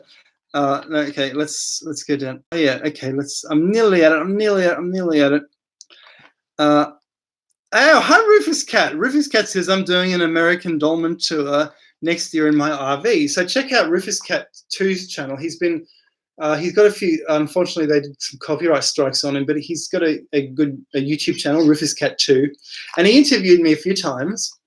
And I interviewed him as well, but because it was 3 a.m. here and I was so sleepy, and I actually didn't get the sound right before I did it. Sorry about that again, but that was interesting. But Rufus Cat it was amazing because he was, you know, that thing in the Steven Spielberg movie with what was that? What was it called in Close Encounters? That huge that Mesa-like thing, and he had that in the background. While we were talking, that was amazing, of his caravan. So yeah, so hi Rufus. Yeah. Okay, I've probably missed a few comments because it just suddenly updates and the scroll bar changes and it puts me in a different position. Aborigines everywhere speak of the time before the moon. Maybe 2 moons. Maybe the moon looked different. Maybe the moon did something to Earth, so it changed. Okay, I'm trying to look for questions. Someone says, Daisy says, I was really taken by Brian's jawline. Maybe he's on growth hormone. Yeah, because he's exercising all the time, not eating, he's skinny, he's starving, and that releases growth hormone into your body, makes the jaw grow bigger. That's why he's got a big, proganthus, whatever you call it, jaw. Any thought on the supposed labyrinth at Hawara? This is the labyrinth discovered by the German archaeologists in the 19th century, and they texted the Kaiser by telegram, and they said, we found the labyrinth. Is that the one? I think it's not the labyrinth at all. The labyrinth, they found a few ruins. They didn't find anything underground. They said there was a big pyramid here, which was the labyrinth, one of Amenemhet's pyramids. Rubbish. There's no labyrinth there. The labyrinth must be somewhere else. You know what? The best labyrinth in Egypt is, I think, under the Zoser pyramid. That's more likely to be the labyrinth. That's a real labyrinth. But you can't go down there because the whole thing is going to crash and burn. It's going to cave in. It's going to be destroyed. Ken says, Elon Musk plus Bill Gates equals Elon Gates. Wrap yourselves around that one. You reckon they're elongated skulls? They might be. If you look at, so here's the thing, guys. You go to the National Portrait Gallery in London, and every prominent Briton in history is a redhead. Every one of them. They're all redheads. And they've all got these, I don't want to say anything bad, but they've all got these typical redheaded type eyes that redhead people have. So I don't want to say anything bad to all the redheads, but they're sort of like, they look a little bit sinister, a little bit dark. So, you know, they've all got the same face. They're all the same type. They're all the same type of high intellect, redheaded people. So, and they took over Britain for centuries, for millennia. Do you know one of the coffin tombs in Japan? The coffins are keyhole tombs. Looks like one on Mars' surface in MRO image. Didn't know that. Invisible Sun says, I stopped taking Brian Foerster seriously after he got mixed up with L.A. Marzulli. I like L.A. Marzulli. Pity, oh, damn, he lost his house. Like, that's terrible. I do like him, though. But I can't really watch too much because of the biblical prophecy side. But, yeah. Oh, yeah. So, okay, I found where Nancy was. So now we can go down from there. Okay, so Dr. Blood's correcting about Dudley Young. So we were talking about Dudley Young. He says, yeah, Dudley Young is a bit of an anthropologist. The book was from the early 90s, I think. Lots of clever arguments in it. Yeah, I might have heard of him. He sounds interesting. Stephanie says, sometimes I worry apes are actually as smart as us, but not able to communicate. Like, did y'all see the selfie with gorillas with the park rangers? Not sure, but here's an interesting story. So what happened, I read this somewhere online recently. There was a gorilla, and they said, what happens after death? The sign language gorilla. And the gorilla says, you go into the quiet hole. Quiet hole. And some people interpreted this as like the tunnel or something like that, you know. So, but the word quiet has some kind of a religious connotation to it. What does it mean by quiet? Does it mean there's nothing there. Like it's silent. There's just a silence when you die. Well, you know, what's the gorilla religion? What are the gorillas talking about? Who knows? Monaco says the Serapeum is a lot of bull. LMA, indeed. Okay. Hi, Bill Burns. What do you think of the Mud Fossil University's theory on some of the Egyptian statues being mud fossils of giants encased in limestone? I think that's a brilliant theory. He collects evidence, and he says, "I've got the evidence." He says, "I've done all the research. I've done all the research. I've got all the evidence here. I'm tapping the screen. I'm doing all the research all the time." But we don't know, do we? We don't know. But it's a great theory. Aquabob, Pumapunku, they carved or cut very small steps. Must have been short people. Oh, you're talking about that kind of ritual baptismal. That's what it is. It's a baptismal, which would make them similar to the ancient Jewish baptizing religion of John the Baptist. It was a baptizing religion. The Jews in the centuries before Christ built caves in the rock, and the archaeologists, they're digging out this cave, they're digging it out, and they find there's a little bench, and there's a little depression where water would have funneled in from a river. And these were used for baptizing. Baptizing was a massive part of the Jewish religion. It isn't today. So the Jewish religion was different. Was that the Baal religion, the Phoenicians, they went to America. They went to Pumapunku. Were they doing their baptism in Pumapunku? That's a possibility. Ken, sorry me, gematria, an alphanumeric code of assigning a numerical value to a name, word, or phrase based on its letters.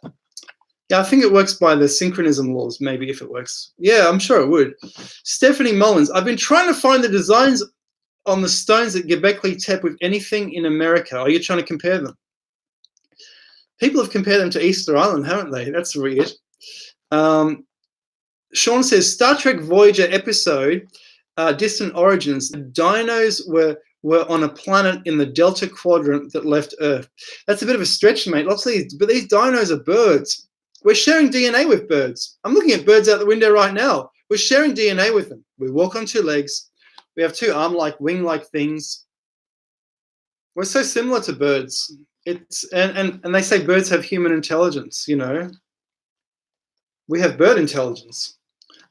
Scratch, same at Avebury. I go there often, and the energy there is always there. You can't help it but feel it. And no, I'm not a hippie that hugs the stones.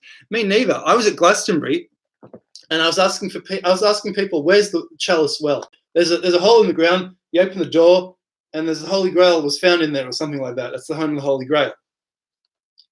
I didn't find it. I went down. I walked back up, and I said to the same people as the English people, and I said, "Oh, I forgot to check the energies. I gotta check the energies." And one of them looked at me like, "This guy's a bit weird," you know, like okay. But the energy was it was peaceful, and it was a serene. You know what it was? It was a serene sort of disinterest, like I'm much older than the earth, you know, something like that. It was that's sort of energy it was. Hey, Rufus Cat. Oh yeah. Oh yeah. Monica says, oh yeah. Have you turned donations off? What donations? Are there donations? No, I don't want any donations. Don't worry about that. Oh, so yeah, that'd be so awesome if you do the American Dolmen tour. That'd be awesome. Kerry Franny says, Charles, do you believe in flat Earth? No, sorry. Ryan says, Charles, what's your take on phenomenalplace.com? Phenomenalplace.com and his stance that India is a technological remnant of Homo sapiens' previous age. So I'm going to go to phenomenalplace.com. Is that Phenomenal Travel Videos? He's a pretty cool guy. I don't watch. I actually don't watch his videos, unfortunately, because I just don't have time. But I would probably recommend his videos, even not having really seen them, because if he's talking about stuff in India, India is the last remnant of the high technological world. So yeah, there'd be a lot of good stuff in there. Charles, how do you stay so happy? I'm not happy. How do you get ICM monster? Hey, any got pics of mud flood buildings in Sydney? Invisible Sun, Dr. Charles, what do you think about an ancient nuclear war between the Indus civilization and the Clovis people? What do you mean by Clovis people? The Clovis people are Europeans who arrived in America in 9000 BC, and the Indus civilization is a Stone Age people, possibly traders from Iraq, maybe. They just have this. You can tell these Indus people, they love luxury. They love their swimming pools. Were they related to the Romans? Did the Romans come? You know, I'm starting to think the Indus people and the Roman people, the Jewish people with their baths in the caves for baptisms, they're all actually related. They're closely related peoples. They all might come from the same source. But nuclear war the thing is that the nuclear war would be tens of millennia earlier. For sure, I reckon. I think. Hey, Stephanie says, "Yeah, I just wanted to try and go a step further and find the designs because I think it would give more undeniable proof." I don't know. Not like mainstream will admit they are wrong though. Yeah. Oh yeah. So Monica says, "Charles, alien. Nice alien faces. Cool. Okay, let's." Kieran says, "Mud flood. Your view, Doctor." Yeah, for sure. There was a mud flood. Yeah, and people say it's the 1840s. That sounds about right. So here's something very interesting. Victoria, Australia was never settled until 1835. Apparently, we couldn't find the river. They looked for the river. They couldn't find a river. They couldn't find a river to settle. The Yarra River was right there. They couldn't find it. Was it covered in mud? Did it get uncovered in the 1830s? What was going on? Why were we settled so late? Sean says the Brahmishara Astra was a weapon that could destroy the world. These weapons are all created by Lord Brahma. These weapons are commonly called Brahmastra by the various versions of the Mahabharata. So yeah, Brahmastra, basically religious master. You could translate it as religious master, maybe. So it's a master weapon, and these are exactly what Russia has deployed in the nuclear submarines. The same weapons, you know, that can destroy the Earth. Yeah, absolutely, they're the same weapons. There was definitely a culture like us, guys. You know, that there was for sure. Yeah, I'm way behind. I'm so sorry about that. Philip says, have you learned more about the jewelry connection between ancient Ireland, Iberia, and South America? Not really. I haven't really looked into it since then. I haven't found any more material. The jewelry I was looking at was in the Irish National Museum in Dublin, and that stuff is just absolutely incredible. It's absolutely incredible. So and it's the best jewelry they have, and that is gold jewelry, which was found underneath dolmens. Dolmens, Stone Age dolmens. So you look under a dolmen, you're going to find bone antlers, and you're going to find gold jewelry. Because gold is pre-metal age. Because gold is just gold. You can melt it out of the rock like that. It's not even. You don't even really have to smelt it very much. It's pre-metal era, even though it is a metal. It's found in its natural state. You don't have to do too much to it to extract it from the rock. And so you see gold in the Stone Age. Gold is a Stone Age tool, even before the Copper Age. The copper was the extra stuff around the gold, which they didn't know what to do with in the Stone Age, I guess. But Stone Age people used gold. Somehow they went to America. Or is that jewelry even older? It's so weird. Thomas says, when you read this chat, I will be 32 minutes older. Sorry. Monaco, Charles, your enthusiasm is infectious. Sean says, Dr. Cost, where's the hat, lad? So I was wearing this when I started. So let's continue. Buster says, Charles, you should get into running tours like Brian's. You've got the personality and the knowledge, mate. Thanks very much, Buster. I'm actually considering that. that might be interesting. I just don't want to have to go to an overseas country and they they say, "What are you doing here? Are you running a business?" Or and these questions at the airports and stuff. I see a monster says, "How about the giants were wiped out in the last civilization reset in the 19th century mud flood?" Yeah. Okay, let's go down. Because you're talking.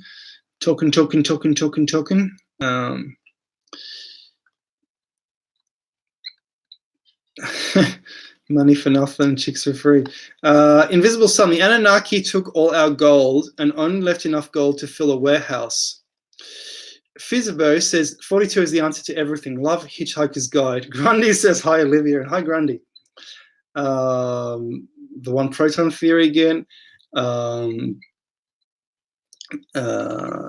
for a question. Grundy says, I've got super short legs, even though I'm tall, and a lot of other Neanderthal traits like rounded. I'm not going to say that word. Starts with G. Gonial? What's a gonial? Stephanie Mullins. There are the Göbekli Tepe designs on Hittite artwork. I don't know if that's just obvious because it's branched off, but yeah, lol.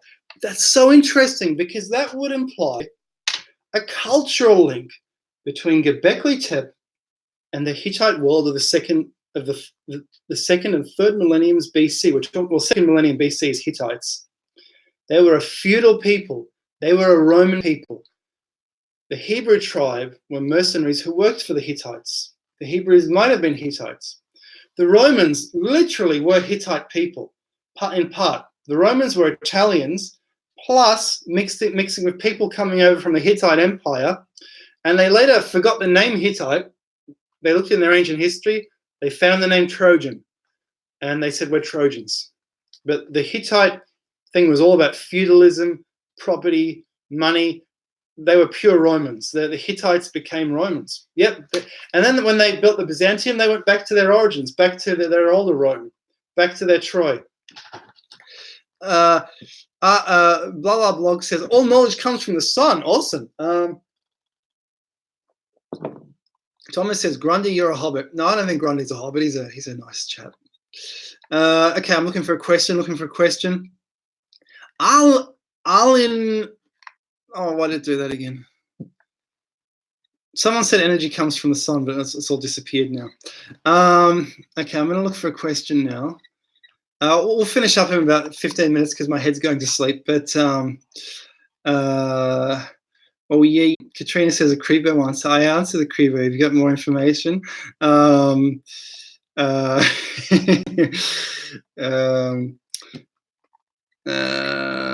Danny says, hey, Dr. K, no notification. Yeah, so I did this as a spur of a moment because I thought, look, I'll just do it when I feel like doing it. So, and I don't know when I'm going to feel like doing it. So, yeah. Charlie says, who are the real Jews? The Jews are, the current Jews are Central Asian people. The older Jews were Phoenicians.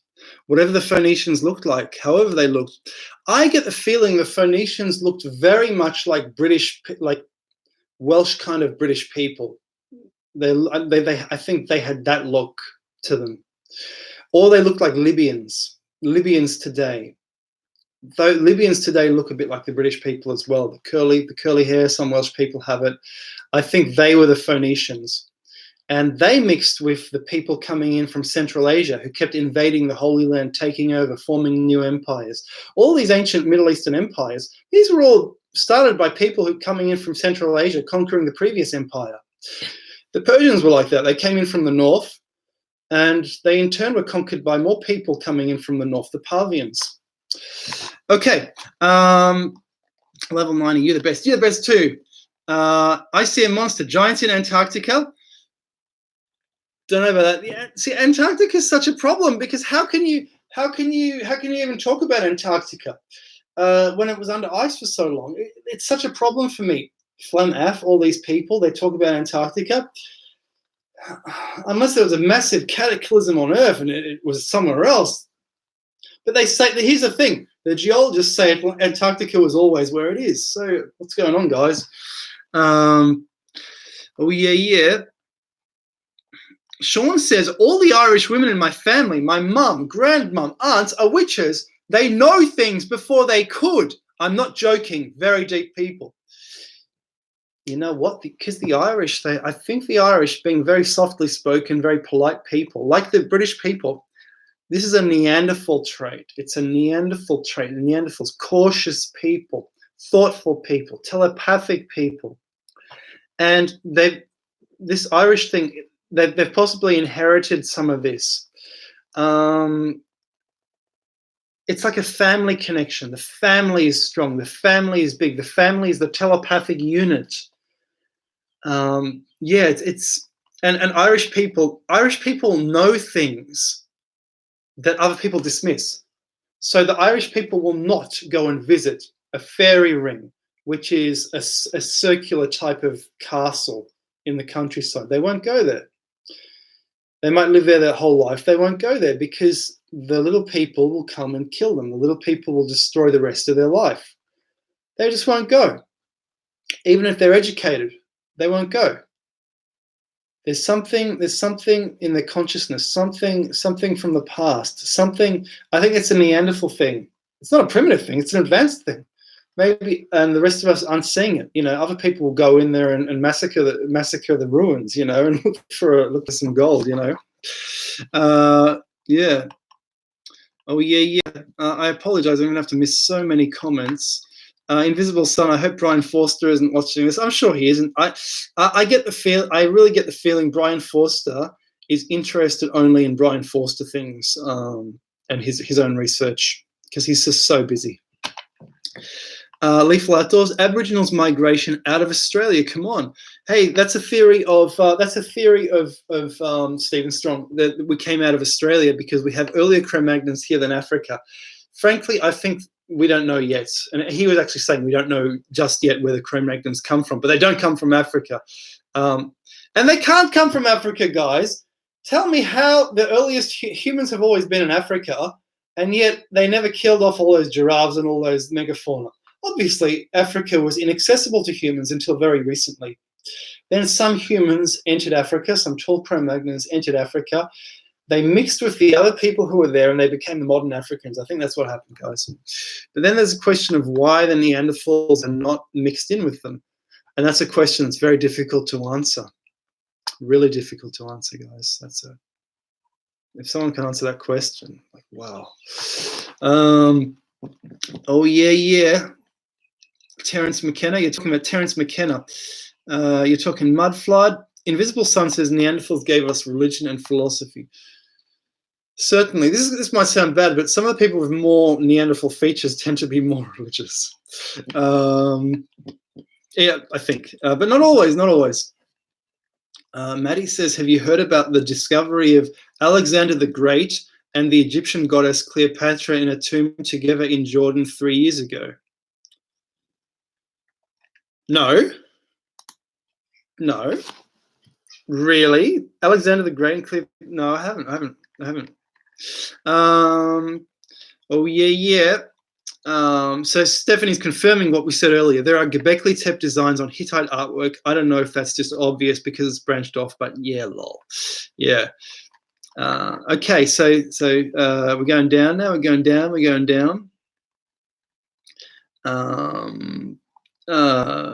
Grundy says the Sumerians were the real Jews and they were originally European. That's right. The Sumerians were redheads. So, so if you want to see what a Sumerian looks like, there was a guy in Saddam Hussein's cabinet called, no, that's not him. It was, okay, he's called the red-headed devil of Saddam's Iraq. This guy is, I believe he's Marsh Arab origin. You look up this guy, Izzat Ibrahim El-Duri. And the guy is a European. He's a ginger. He has a ginger mustache. Just look him up. He's a redhead. He is pure Iraqi. But he's from the Marsh Arab part, the Marsh Arabs. This was like the Iraqi version of Venice. And they lived on these little islands for defense. and Saddam drained all their swamps, and so that their way of life is gone. But these guys are the relic of the Sumerians. This guy is at Ibrahim al-Duri. He became a general. I think Saddam wasn't very scared of him because he was kind of softly spoken. He had difficulty speaking, so Saddam thought, "Oh, I'll leave him alone. I won't purge him. He won't be a threat." But this guy, you look at him. He looks kind of, he looks a bit like slightly like a Caucasian from Caucasus, but definitely a redhead. So these Sumerians, he's a relic of these Sumerians. Anyway, more questions. Thomas says, okay, since we are asking any friggin' thing, I have questions. Well, I'm glad to hear that, Thomas. What is your question? Thomas says, are crop circles real and not? Please answer chat or host. Yeah, they're real. Okay, this is, okay, ready? Okay, this is what I think crop circles are, a crystallization of consciousness. So what's happening is, are you guys familiar with J.G. Ballard? J.G. Ballard wrote some amazing books, amazing science fiction. In one of them, he actually talks about time crystals. Time slows to a stop, and as it slows to a stop, it's actually coming out of solution, and it's entering the matter world, and it's freezing, and everyone's freezing because they're caked in these time crystals, which are exiting solution. And so in chemistry, you make crystals when you drop the temperature, you drop the pressure, crystals appear out of solution. They pop up. They just pop up spontaneously like that. I think the continents did the same thing. And I think the crop circles pop up spontaneously according to an intellectual force crystallizing out of solution. They just pop up. Lots of these crop circles, I think, are military projects. Maybe they're civilian projects, police projects. They're doing this as a military exercise to see if it can be done. But other ones, I think, are done by this intelligence crystallizing out a solution. That's why Stonehenge was built there in the first place. Stonehenge is a crop. Some authors have pointed out Stonehenge is a crop circle. A stone circle is a crop circle because it is a circle. And then modern circles appear nearby. Are you kidding me? This is the same religion. The same thing happening. There must have been ancient crop circles, and Stonehenge is an homage to an ancient crop circle. And it's an intelligence which is creating this because it's an intelligent like force which is creating patterns. Something weird's going on, people. The intelligence is crystallizing out of the matter. All matter contains intelligence. I always tell this to people. This contains an intellectual component that physicists don't describe, because what's happening is, do you notice the atoms, according to laws of entropy, should be flying apart? They should be going everywhere. I'm bending this now. There should be atoms flying out. They're not. The physicists say, oh, there's an electrostatic force holding it together. Electrostatic force. That's why it's not flying apart. No, guys. I'm going to use this as a pair of sunglasses later on. I'm going to use this as a pair of sunglasses in 2 weeks, in 3 weeks, in 4 weeks. All of that future time is part of the same system. It knows about the future time, and it's being held together because of the future time, because it knows it's a pair of sunglasses. The information that it needs to stay a pair of sunglasses is contained in this. And I think this is the intellectual part of the universe, which the physicists are not describing. Otherwise, everything would be homogeneous. Everything would be the same color. There would be no differentiation. Everything has an intellectual component. What am I ranting about? I was talking about something, wasn't I? But there we go. Yeah. So, oh, yeah. Oh, okay. Oh, yeah. The elites own so-called archaeological finds. It's like baseball cards. I guess so. Oh, and I'm right down near the bottom of the comments, or am I? It's hard to tell. No, I'm not going to answer that question, Ron. Oh, yeah. Nice Kramer jacket. Thank you very much. Stephanie says, I'm totally skeptical about Tut's tomb, as well as any tomb that's open today, because it's all about money. That's right, Stephanie. Unfortunately, it's all about the money. Money. That's all it is. Invisible Sun. Dr. Charles, your theories about Hittites and Phoenicians map up very well with the Y chromosomal tree. Oh, thank you very much. I wasn't aware of that. That's interesting. Yeah.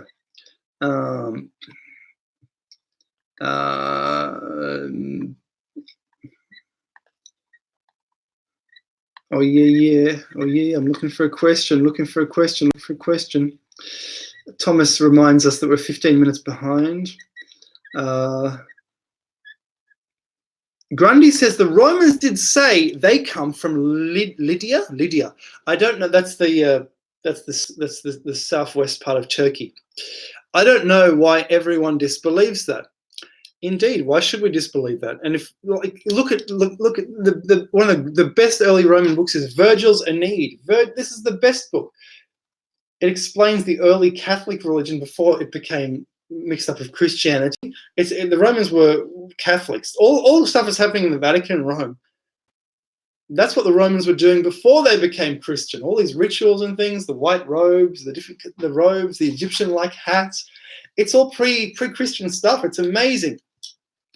And for sure, Virgil talks about the Latins always being in Italy, but then the Trojans come, led by Aeneas.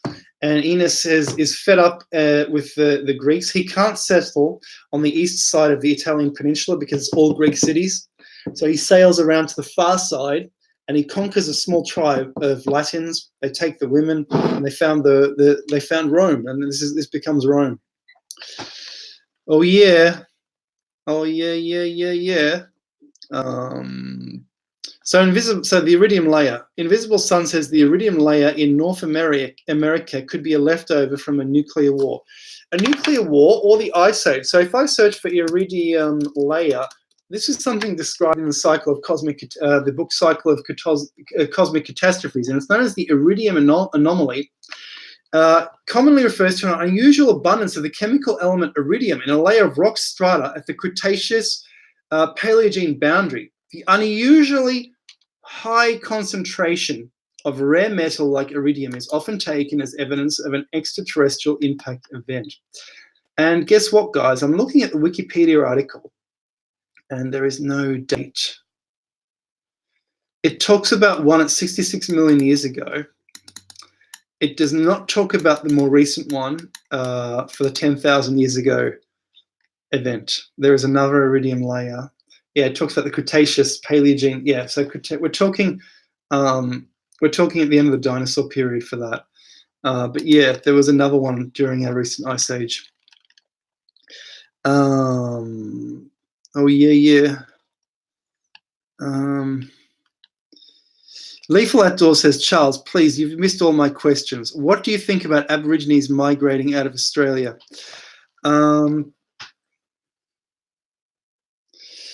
If that happened, then we would look like Aborigines. So maybe that happened before, and then another people entered Australia mixed with the Aborigines, making them look like they are today.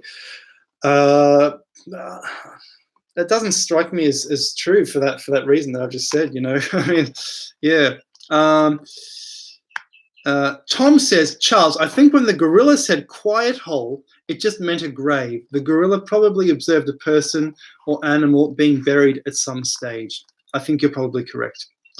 Graham Permerkt said King Tut's discovery was a hoax. Maybe. Ken says we're actually more like 100,000 years behind. And guys, I will finish about 5 minutes. Michael Pierce says, have you considered aspects of electromagnetism as being mastered by ancient civilizations? Making a capacitor is easier to make than a wheel. That's an interesting observation. Yeah. Oh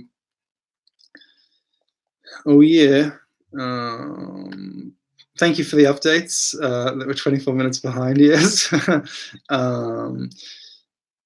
Stephanie says, and I do like your comments, Stephanie. You're very clever. I mean, you could call the snake things they depict in Mayan and Aztec cultures a dragon, because most have wings with it. Just the Chinese maybe called it that specific name. Yeah, the dragon is everywhere. What do you guys think the dragon is? The dragon is just unbelievable. It's just an unbelievable creature. Is the dragon a comet? Is the dragon a dinosaur? Is the dragon another type of creature? Scratch says, I have a Roman Silvia Denarius. Scratch, you have it all. You have Avery, you have Stonehenge, you have the Roman dime, you have everything. Yeah, this is amazing. Woohoo! Oh yeah. I do apologize that I'm all over the place with the comments. It's just that, you know, you're scrolling in one direction, updates, and you lose track of where you are. Katrina says a Crebo answer.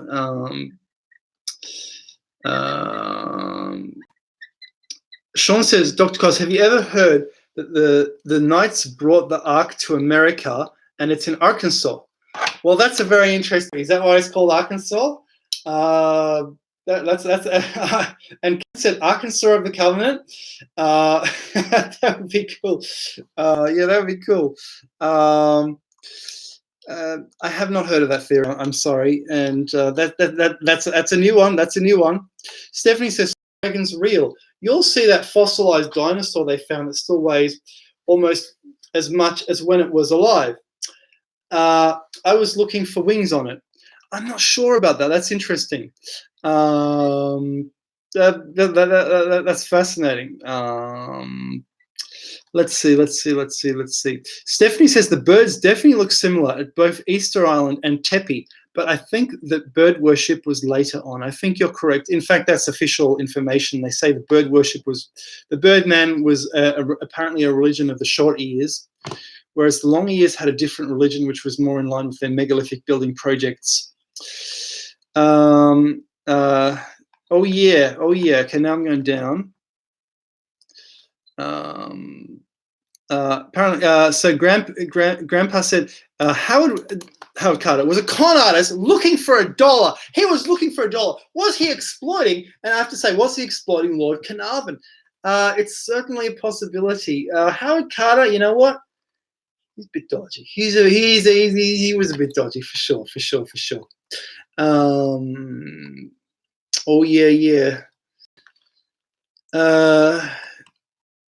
Charles, what do you think about the people leaving Göbekli Tepe and later coming to Australia? Possibly. We have Africans in Australia, early Cro-Magnons, the Bradshaw artworks, just absolutely unbelievable. Okay, so my head is going to sleep. Thank you for all the questions. It's been absolutely wonderful. Okay, Baz says, just one more question. Have you seen Dr. Horace Drew's work on crop circles? I haven't. Invisible Sun, Dr. Charles, what's your next book going to be about? I actually don't know yet. I don't know yet. I'm going to work on a joint book with a friend of mine, and we're going to put it in book proposal, get it published properly. Yeah. So, guys, I just want to really thank you for sticking with me. It's been 2 hours and 7 minutes. That's my longest one so far. Thank you guys so much for watching. I really love you guys. So, Grandpa, good night. Doc Grundy, good night. Dr. Charles, great Q&A. Thanks so much for Grundy. Thanks so much. This has been really interesting for me. I hope it's been interesting for you. I've tried to share some fun stories. Hope you've enjoyed them. And yeah, so cheers, everybody. Thank you so much. And bye-bye. I'll see you next time. I'll see you in the next video. And stay safe. Thank you so much, guys. Cheerio. I love y'all. And bye-bye.